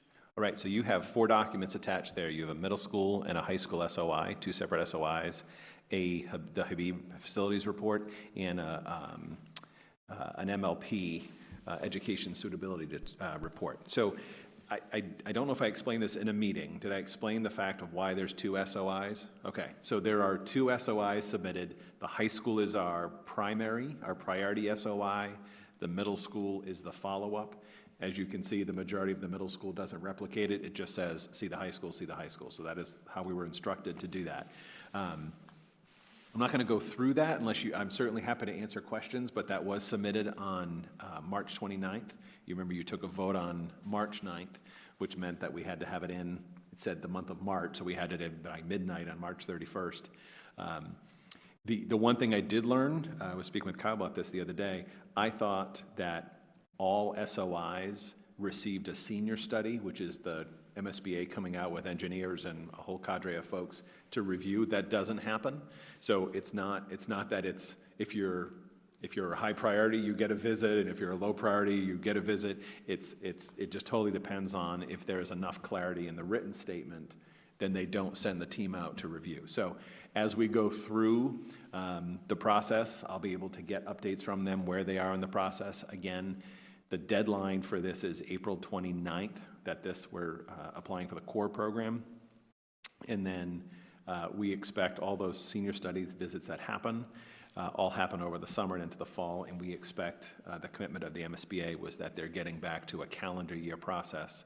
So the process opened in January, accelerated repair closed in February, the core program closes in April. We should know by December of '22. So that is the next milestone. Now it is a sit and wait and hear from them. And the next step would be welcoming us into feasibility, which we would then have to be ready to bring a funding agreement within 9 months of being welcomed in. So, we've talked about capital planning, we've talked about stabilization, we've talked about the ability of using ESSER funds for this. I know there are cities and towns now solving some capital issues using ESSER ARPA funding, and it's been approved. There are methods there, so that is something that we could talk about if we were invited into that very next and exciting next step in the process. So a lot of information there. It's a cattywampus system, right? It's plugged into a system and it spits it out. But are there any questions about what was written? Again, the goal is sell it, right? So the suitability report obviously makes it sound as bad as it possibly can. The goal is not to minimize the problems, but I'll leave it at that and answer any questions if you have any. Does anybody have any comment? Marissa? Sorry. So Brian, the My Learning Place suitability report. Yep. It appeared, I mean, I know what you just said, but it appeared like a lot of that in there was quotes directly pulled from the surveys that the consultant ran. Is Yes. that accurate? Yep. There were an awful lot of them, way more than I expected, that mentioned mold. Yep. Are we actively looking at locations where? Yep. Okay. Yeah, and yes, and we had a long discussion with Michael about that, and I wanted to grammatically correct all those submissions, which drove me crazy, right? Because it's the authenticity of a report is you report it as you get it. But yes, anywhere we have tested, I don't know how many recently, we have done lots of tests for mold. Everyone that sees something calls it mold. It's not always mold. There's a lot of stains. There's a lot of tiles with stains on them. But yes, anywhere that there is a fear of mold, and certainly if it's black, if it's growing, if it's fuzzy, it's tested for sure. But yes. Okay. And no major. No, it was actually at the elementaries, right? At the end of the summer, was it last spring was super wet. We had it at Pine Grove, right? Yeah. Brand new building. We had some areas with mold growing. A lot easier to clean in a brand new building. But at this campus, there hasn't been, not recently. Any. Okay. All right. Thank you. Certainly. Plenty of other problems. Anybody else? Don't make a joke. Don't joke about mold. Okay, the next item on the agenda is district communication. Narissa will give an update. So the District Communication Committee, just to recap, is made up of representatives from the member town select boards, finance committees, town managers, administrators, school committees, and the district administration.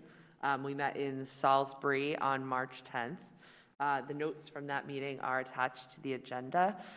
It was a lot of general updates. Brian, unfortunately, was sick, so Kyle did a fantastic job standing in for Brian. He was enthusiastic.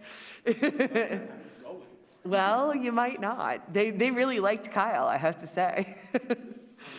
They didn't want any of us to speak, so we. So yeah, they were, it was, I think, a couple of days after we had voted the final budget and the reserve policy. So we discussed that and kind of made sure that everybody was on the same page of bringing those to town meetings in the coming months. And that was about it. It was mostly an update meeting and making sure that we were all clear on what needed to happen next. It was the Kyle show. It was the Kyle show. The next item on the agenda is the superintendent's report. Brian will provide his monthly report. Okay, so I am not going to put information in writing about COVID anymore. So that first update there, and I even wrote, and then came April. So we were on a great trend, right? And that was across the board. We had made some shifts. Cafeterias at the elementary are still very structured. Classrooms, we shifted back to more collaborative learning. Again, we're not bringing everything back in, and on a moment's notice, if we need to space, we can. The high school and middle school cafeteria, I don't know if any of you experienced, well, maybe other high school, middle school cafeterias, but with the tables or with the desks, wasn't much distancing going on, and actually now with the tables, the hygiene is significantly improved with the ability to clean the place after lunch. So we had made those shifts, again, nothing drastic, but had made those shifts back to more kind of traditional layouts in classrooms and such. End of March, started to say, I mean, we had weeks without a single case across the district. End of March began to tick up a little bit. Over that time, this past week, it's been the middle school has been the hot spot. Pine Grove was a little bit of a hot spot for a while. Newbury had a early on in that little blip. This campus has taken the biggest hit over the last 9 days now, with the middle school with having the most cases.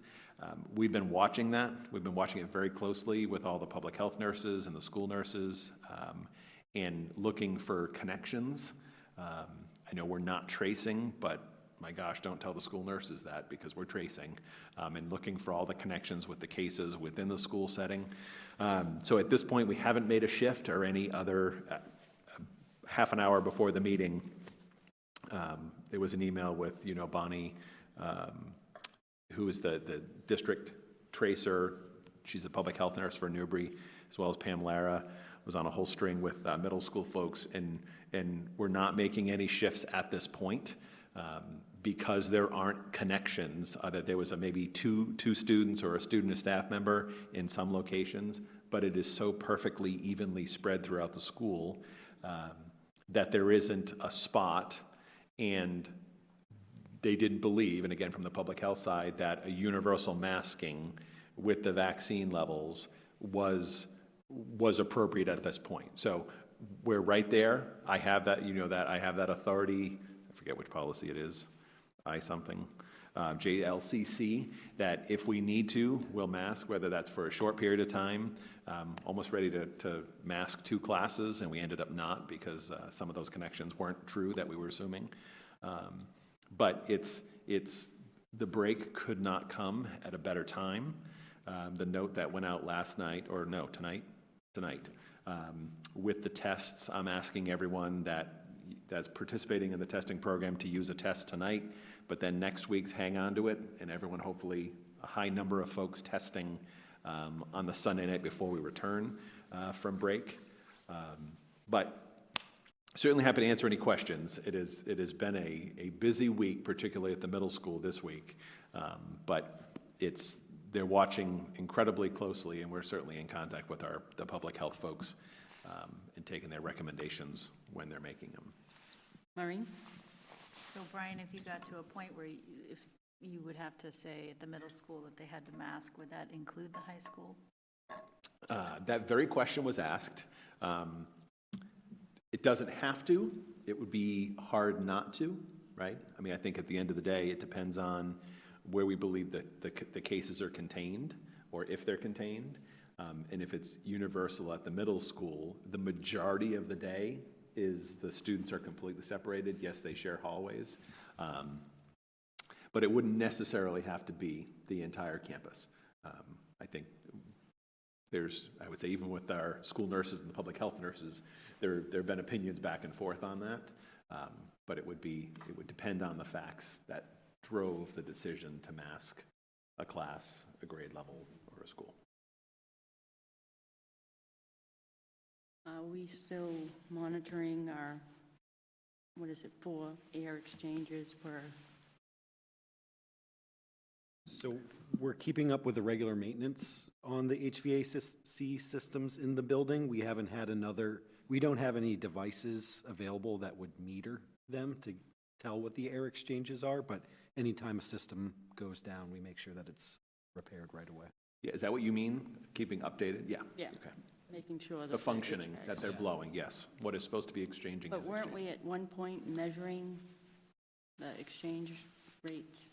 That's a one-time thing. That was a lot of money. Exactly. We hired that outside engineering firm to meter every space in every building. And since that point in time, not metering, but keeping up with the maintenance. Are we still keeping the windows open on the buses?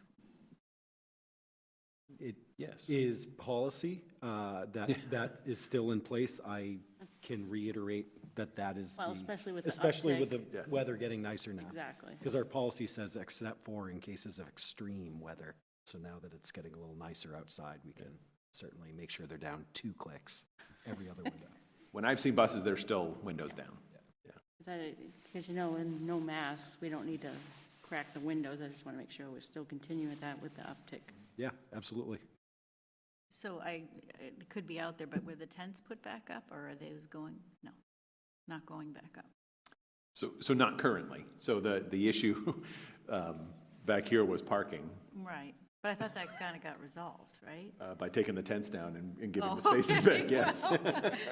We still don't have enough parking. We have a lot of students that will park like in illegal parking spots. We like the side lot, that curve inward is just car. Kaylee, that doesn't happen here. Some people double stack parking, but it definitely is something that, from the student aspect, I think a lot of us view should be looked at in the future.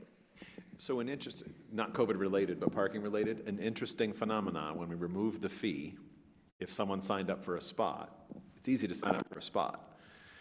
If you pay the fee, you're only going to pay the fee if you're going to really need to park every day. But if someone took a spot and is only driving to school 1 or 2 days a week, people then come in and be like, I know you've had the discussion. I'm coming in every day in the parking lots, there's 50 spaces empty, but they are assigned to a student. So we have some work to do on that and streamlining that process now that it's not fee-based, but I know that's not. So if you're not charging for spots, is there not designated parking for staff and then available space as you come, or you get an assigned space and that's the one you go to? Still assigned spaces. Why have we not done it the other way? That way we can make sure that if somebody's not coming and using it, that someone else can park there and not park illegally. What do you mean the other way? Just first come, first serve? First come, first serve on Because then you have kids driving around looking for a spot if they can't find one in that. So if we end up with 15 students who come in and don't have a spot and they don't have anywhere to go, they're then driving off the campus and we have a huge problem. I think it was also a matter of liability because technically we have to send in all of our insurance, all of that stuff, in case anyone were to get in an accident in the parking lot. It wouldn't be on the school. I'm not saying don't still collect the info, but designate a certain area for the students to park and not that they have to park in a particular spot. I know teachers still have their sections, and then there's more of the student-based lots. So that there is that divide among the student versus faculty, as I'm aware. Yeah, there's some mixing, right? Yeah. It's mostly students over here and back here. It's mostly staff and then blended into students over here. But the assignment, so we could still collect all the information, right? So everyone around here we have the registration and we look for the license plates. That just gets hard to monitor versus it self-identifies when you have an assigned spot and you're parking in someone else's, versus having Mr. Brennan, the parking police, have to be out there all the time dealing with it. So the first come, first serve only works if you know you have enough spots for all the individuals. That make sense? Plus, can I just add, having had 3 drivers at this school, the favored lot for students tends to be in the back. And so I believe it would create a bit of a traffic flow issue if kids are going back there and then they can't park, then, you might have a kid trying to zip up the wrong way, or they just have to go around, and I just can see it causing a problem. Only because that is the favored lot, and they would all be shooting for that in the morning, and then they'd have to go around again. And students definitely leave enough time to find an alternate parking space if they have then to. they're just, Yeah. I didn't mean to hijack the agenda with parking, but that is something I know we've realized over the course of this year now that it's completely free. So we'll do some work on that for sure. Did have another question on COVID update. I know at one point one of the public health nurses had told us that we're like the rapid tests, they were lucky to get like a 1 in 3 chance of detecting Omicron back in January. And I know back in January and February there was a lot of like, oh, you should swab this, you should swab that, rumors flying around. But I saw that recently Ontario has now officially adopted that swabbing should be done in the mouth and then the nose with the test in order to improve the chances with Omicron. And I guess my question is, are the So I'm assuming and hoping that the nurses and the public health officials are staying on top of any updated guidance about how to test or how to do whatever else that's coming along, because I know that is still changing, even though it feels like, you know, we're hopefully reaching the end of this. But. Yeah, I know we had talked about that. I haven't had a chance to review that with them, but certainly that's something, and, you know, you and I had spoken that the current EPA recommendation is that you follow the guidance on the box of the test that's being used. So we certainly can't go and say, here, use the test, but here's the way we're using it. But it's certainly something to look at. And if that's something that can change, I was just reported today that there's 73% accurate currently on detecting Omicron, is what I just was told by one of the public health nurses. So it's better than 1 in 3, but yeah, anything to be able to improve would be good. And I should also say we have the tests that we've got 2 banks of tests that are coming in for symptomatic use for the nurses, and then the faculty and staff and students that are opting into the program. The opt-in for family students or for students and staff is much less restricted, we'll say.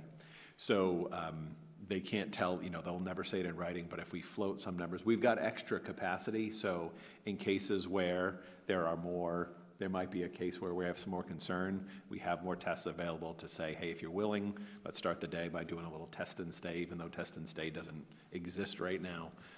So we have that capacity as well. Yeah. So that was going to be one of my other questions. I know there are some families who don't want to test weekly, but might be willing to test at the end of the vacation week, just because there's so much travel that goes on during those weeks. It's not a normal week. Is there any possibility of offering to families that aren't actively signed up right now just for that? No. No. So it's just the way it fell. So we couldn't ask for more tests. So everything that was given out today, I mean, we have extras. It's roughly 1,000, so it's roughly 50% of the student is 1,100. So we don't have 1,100 on hand to be able to give out extras if we offer it. I mean, we could do first come, first serve. Feels a little weird. And I'd rather keep that extra capacity to deal with situations as they arise and have that stockpile, So I actually just learned today that you can, through most health insurances, get tests from the pharmacies. So if you log into CVS's website and ask for an at-home COVID test, you can enter your information. And if you have insurance, it'll tell you whether or not you can get the tests. And it's pretty quick. It's within minutes. They package them up and you walk in and you just walk out with them. So you can do 8 tests per person per month on the insurance. So people have that as an opportunity or no cost? I didn't end up paying anything for them. Good to know. I hadn't heard that. We can find some information and share that with families. So was it through a specific pharmacy or any pharmacy? I just logged into CVS's website. They have it. That was CVS, okay. Yep. And They you even just, do it you for just the, enter your information. They ask giveaway. you a series of questions. You enter the information in and they ask you how many tests you want. Yeah, if you send away, like if you need a 90-day supply, your mail away ones do it as well. Take a look. Express Scripts does it. Good to know. Okay.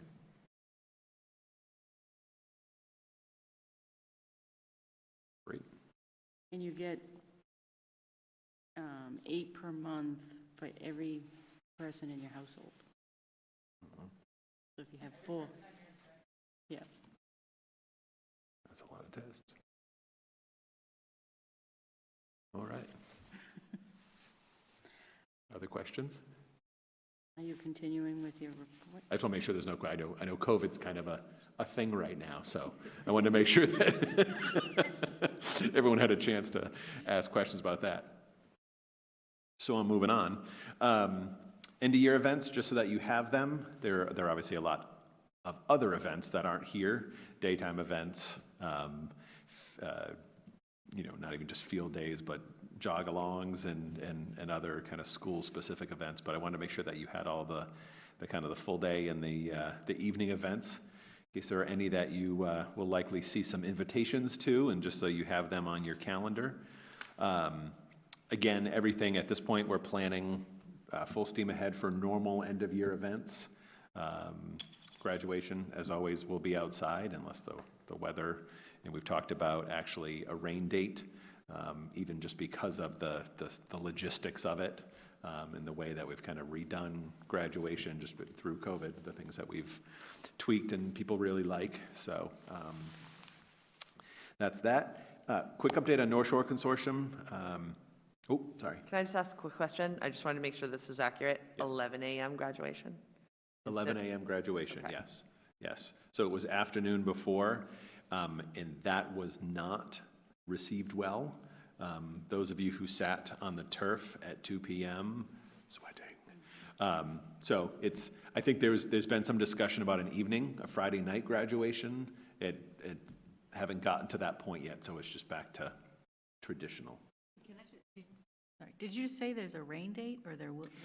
We had talked about that. I don't know where it's at. Okay. I think at this point, they talked about a rain date the next day, but it may have just shifted to, I don't have a clarification. It won't shift inside. I will get you clarification. I've heard both within the last 24 hours. Okay. A senior might know that. I'm not completely sure graduation-wise, but I do have a shameless promo for the school musical. You do. It actually is April 28th to May 1st. We have a Sunday matinee. Oh. Are the elementary is. school It's on the high school calendar. ceremonies outside as well? Say that one more time. Are the elementary school ceremonies outside like last year? They, Just curiosity-wise, planning-wise? I don't know the answer to that. I will get you the answer to that. I believe there's a mixture. I believe the same thing with concerts. They were talking about doing some concerts outside. And just because it's the end of year stuff and this isn't on here, to confirm, we had 2 snow days, and so we're going to the 182nd day on the calendar, is that correct? Yeah, so we are currently on Friday, Yeah. June 17th. So I have an advisory of seniors. Obviously, the plug is at least 5 more snow days are needed. But everyone else is saying, please, dear God, no, because we're ending on a Friday, and it'd be really, because if we don't end on that Friday, we actually go to Tuesday, because Monday is Juneteenth holiday. So no, days, so between April 1st and June 1st, you have to make up to the 185th day. Once you go past June 1st, it's whatever's left, you just do. Yeah. And you have to basically have gone all the way to June 29th at that point, so we're nowhere near it. So, as the parent of a senior, working the system. So what, yeah, no more days. Just a special senior day. It's just snowing in senior land today. So, all right, so for the North Shore Consortium, I just want to make sure you're aware, we don't spend a lot of time talking about the consortiums. Technically, I'm the representative on the board of directors on both. I chair the finance committee for the North Shore. I'm a warrant signer for Crest. There've been some discussions, Crest, I had brought some information to you about capital projects. They had bought a property and rates went up, and we've talked about that in the past. At North Shore, the board voted to flatten rates last year. That was great for everyone. I was personally not a fan of it because it's kind of like, it's great in the moment, but then the ripple effect down the road. But we did that, and that was the will of the board. So collaboratives function similar to a regional in that they have what's called cumulative surplus at the end of the year. We have E&D. The auditors want to see at least 3 months of operating in cumulative surplus. It's capped at 25% of your operating, so that you have the ability, if things go sideways, to remain solvent. So we tapped into the collaborative had a little over $3 million of cumulative surplus, tapped into $1 million of that this past year to balance the current budget. We were on track to end the year again. Lots of demand, but they're dealing with the same staffing challenges that we are. So we've had that they've been saying no to kids, even though we've had kids on a wait list and had discussions about how can that be, but it's been staffing and challenges. So all that to say, the board spent 3 months talking about a change in the rates, and so the rates are going to go up higher than normal. It's a 3.75%. And in addition to that, it's a tiered assessment. It's 5,000, 12,500, or 20,000 based on the size of the district. That's not true. Based on the number of students currently attending the collaborative programs. We currently have 16 students at the consortium, so that puts us into that middle band. And so we'll have a one-time assessment of 12,500. We collectively, did I put that total in here? We save, by being a member of a North Shore Consortium, we're saving over 125,000. So this is certainly worth our while to remain with the consortium. We have more students going there. We're doing more contracts with North Shore as far as all the mental health supports and wraparound services. So I just want to make sure you're aware of that. Certainly the Finance Committee, as you're going to be looking at warrants, that we do have that one-time assessment. This does qualify for ESSER, so this is something we certainly can just charge right off to ESSER, and we'll be paying that in this fiscal year. Districts, it always is interesting to talk to other districts and where they are. We're having a good year. Other districts are getting absolutely decimated this year, and it just has everything to do with municipal finances and where things happen. So we're in a good place, but just to make sure you're aware of that. Dress code, that was taken on this year. Kara Briley, our wellness coordinator, has been leading that effort, along with Anna, several others. There's students, there's parents, there's teachers, administrators.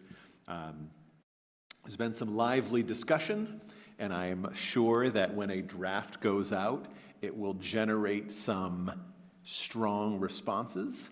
So we're going to continue working through that. The goal is to have something that we would have ready to bring to you by August at the very latest, so that when you approve handbooks, that could be included in the handbook for next school year. So just to make you aware of that. Patrick, actually, I know I made you aware of an incident earlier this year, a horrible incident, and there was a group of students that he brought together. It was about 20 students to begin with. It's about a dozen now, specifically meeting to talk about race and issues of diversity. It's been a great working group, very, very much student-led. They actually decided they wanted to go out and start talking with kids at the elementary schools. So they went out to each of the second grades at the 3 elementary schools, a group of them, and read some books, proved those with the teachers and the principals. And they're not books that wouldn't have been on shelves anyway, but specifically dealing with diversity and equity, not necessarily race in all counts, but had a great time. The students planned the lessons, had great class discussions. So, there was nothing earth-shattering there, but I think that speaks to the way that we want to roll our work out here on diversity, equity, and inclusion, that it's organic, it's really grassroots, and not something where we're coming at this top down and throwing ideas out, but really trying to build consensus. So on that end, our Michael Eatman, who I know I've shared with you as a consultant, is working with our leadership team, the full leadership team of 18 of us for the first time tomorrow afternoon. Personnel challenges, they're there. They're better than they were. They're different than they were in the height of the pandemic. Certain areas are harder than other areas, but... Can I just interrupt? I think that's fabulous. Certainly. Did I move on too quickly? Yes, you did. It is fabulous. I think that's wonderful that the high school is coming down to the elementary level. I mean, because what better way to start introducing this as a student to a younger student?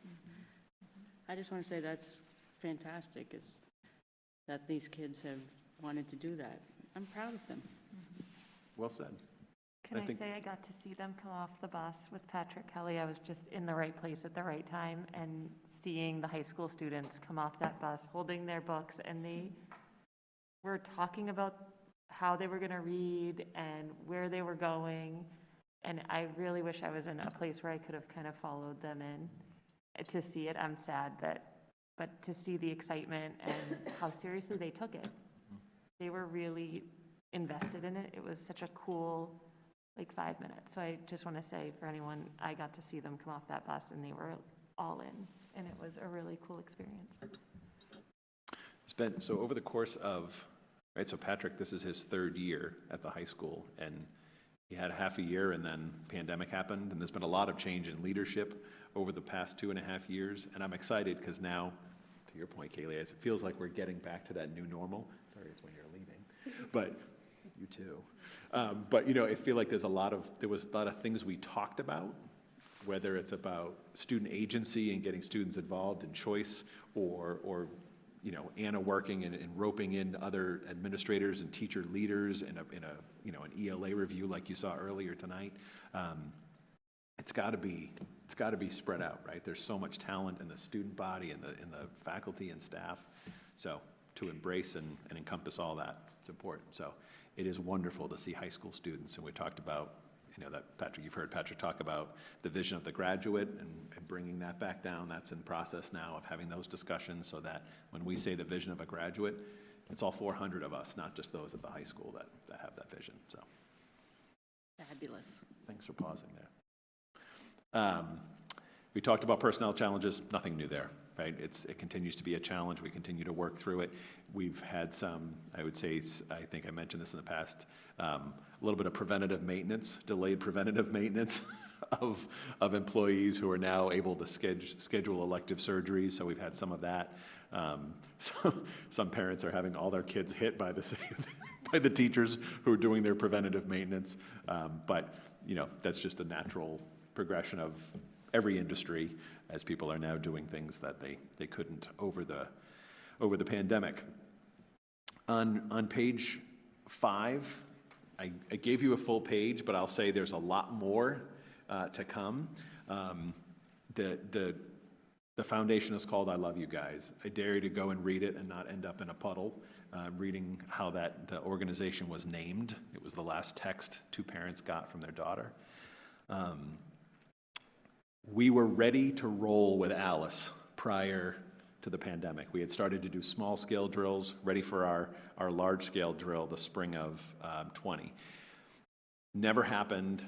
Now meeting with the police chiefs, administrators, got around the table, and actually Scott Dumas, the police chief in Rowley, found this. It was brought to him by the police chief in Merrimack. Pentucket's looking at this. Amesbury's looking at this. Newburyport's looking at this. And it's a simplified version. So we've talked about, you've heard your kids talking about a shelter in place, right? It happens all the time if someone pukes in the hallway, or if we need to call an ambulance and remove someone. So it's all the same protocols. It's the standard response protocol. But if you go to the website and look at the SRP, it's color-coded. They have the charts, the posters. It just brings a nice uniformity to it all. The second component of this is Alice, right? So that's specific to an active shooter. The I Love You Guys SRP focuses on ADD, and I wrote alert, deny, defend. It's not. It's avoid, deny, defend. Alert is the first A in Alice. And it's the same concepts of Alice, but Alice adds a little, I would say, extra components, right? And the ALICE is not chronological in how you should use the response. So ADD is, again, I apologize, it's not alert. It's avoid, deny, defend. At all costs, use your autonomy, use your intelligence, avoid the situation if you can, right? That is the job of the teacher and the students, to avoid the situation. If you can't, then deny access, right? That's the barricade, the protecting yourself. And as a last resort, if that's not the case and you can't avoid it, deny access to the intruder, then you defend yourself by all costs. So there's a lot more to come on this. A lot of folks have moved to this ADD model. It's just very straightforward. And so, you know, and the police chiefs have been meeting with safety committees, and some safety committees have already met with faculty and staff, and it's very well received that people just feel like it's just simple. So a lot more conversations to have. The goal is to be ready to roll this out next year. Again, slowly, staff first, locally, and then get back to the point where we're doing some drills. I don't believe we're not equipped. There's enough of an understanding of where we were with Alice and all the other protocols. I think this will just very much help streamline the process and the protocols so that everyone's on the same page. Any questions about that? Okay. And then on the dashboard, just to note that using it way too often, but that the last two columns where it had test and stay and students in quarantine has been removed. So it now reports, and then it still shows you the current day, the previous day, previous week, previous 30 days, and then a 14-day history for each of the schools. Happy to answer any questions, but I believe we did that all along the way. Thank you. Oh, no, Narissa has questions. I just wanted to make a comment that I feel like every time I look at the severance or separation from service report this year, like it's a knife in the heart because there have been people that have been here so long, and to see Lori Mowbray, Kristen Hunter, and Sue True on this list, like people that have been, you know, like fixtures in this district for so long. You know, and obviously other ones at Newbury Elementary and Salisbury Elementary that I don't know here, but it's just really, really hard to see those people who have, like, they are, when you think of the school, you think of them, and they're on these lists. It's rough. Yes. And My son had her in kindergarten. My daughter has her currently.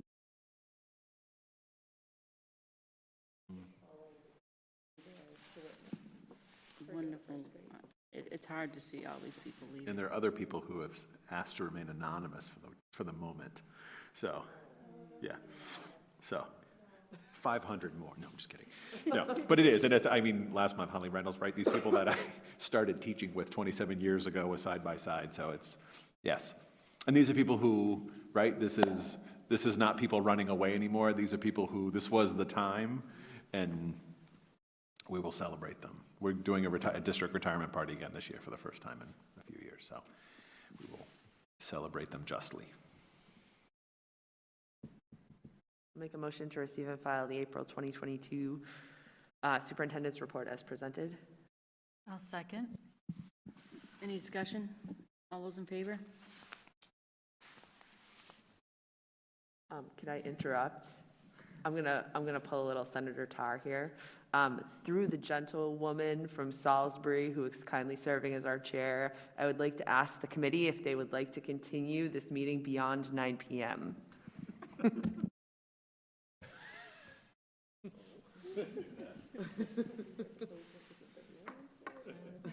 Do we have to vote? No. My next task for the policy committee is to remove that. We will continue. We can take that up in May.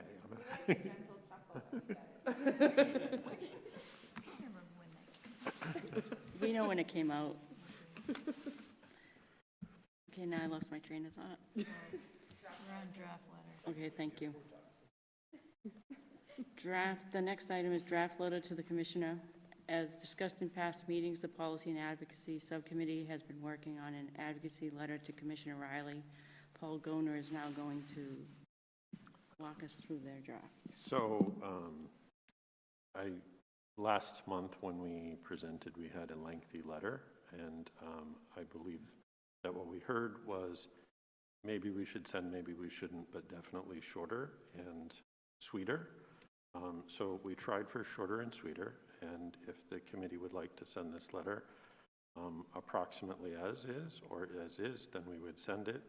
And if the committee does not want to send this letter, then we will, move on and continue to do the other things that we are also doing, but put this off. I guess I would say that the Policy and Advocacy Subcommittee does believe that sending something to, whether it's the governor and the secretary, or the commissioner and the board, or some other subset of that, some combination of that, is important, because we said these bullet points we have here multiple times over the last year, and even though the administration is changing, correspondence survives. And we felt that it was important to at least note for the public record that we were frustrated. So this is one page, kind of condensed what we had for you last month. Open it for discussion. I want to thank the Policy and Advocacy, because I'm glad that you had taken what we had put out as critique and limited it to one page. I mean, this looks a lot better. It's not as, even though we were angry about what was going on, this seems less angry. If I can articulate that better, probably. No, this looks good to me. Anybody else? I would say I like it. I think it's worth sending. The only one that I have concerns about is the second bullet point. I think Linda said this last time, which resonated with me, that we have to be careful what we ask for, because if we're saying you should tell us what criteria to make the decisions on, then we have no local leeway any longer based on what we may be experiencing that may be regional or singular to our district compared to, you know, kind of the general. So the essence of that bullet was to cover the items that we were told to make a decision on, and decisions were made, and then we were told that they didn't like our decision and we should have done X, Y, and Z. So we were trying to relay that if you have an expected outcome for something, we need to know what that is. And if you don't, then you need to let us do it and support the decision. So maybe reword it then, because when I'm reading like all criteria that department expects decision makers to use is outlined clearly. I'm reading that as these are the things you should specifically be using to make your decision. And again, I feel like that's very restrictive in a way that that maybe we don't want to be restricted.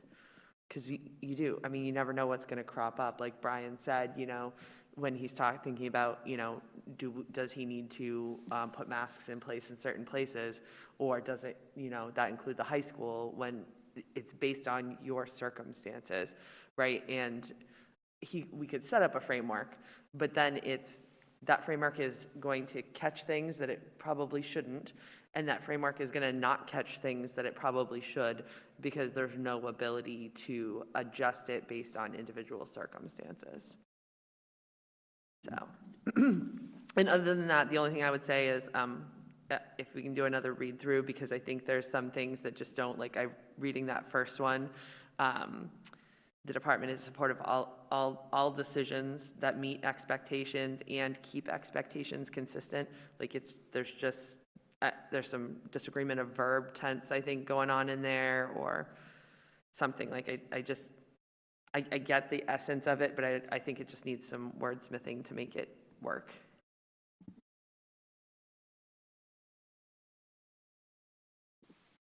Anybody else?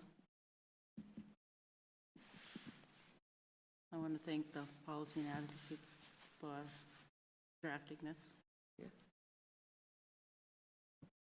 Okay, we'll bring it back one more time. Okay, the next item is the subcommittee reports. Policy and Advocacy, Paul Goldner.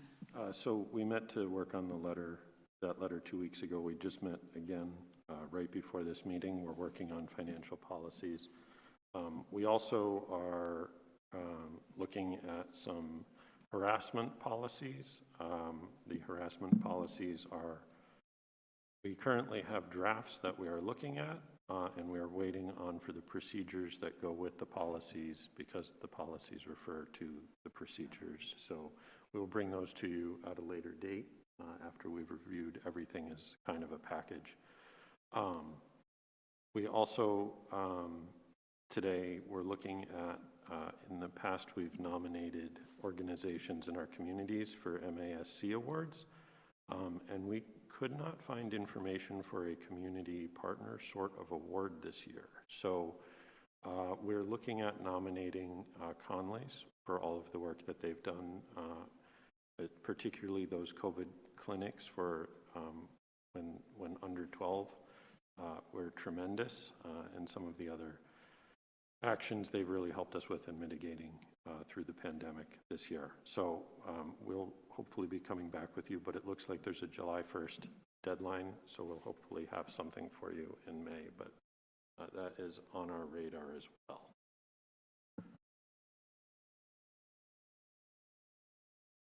The next item is finance. Caitlin? We moved the meeting from April 28th to April 29th for those interested in attending. And Kyle? Pardon me. We covered the usual reports, and then we also went over the FY21 financial statements and the detailed OPEB actuarial valuation. And so the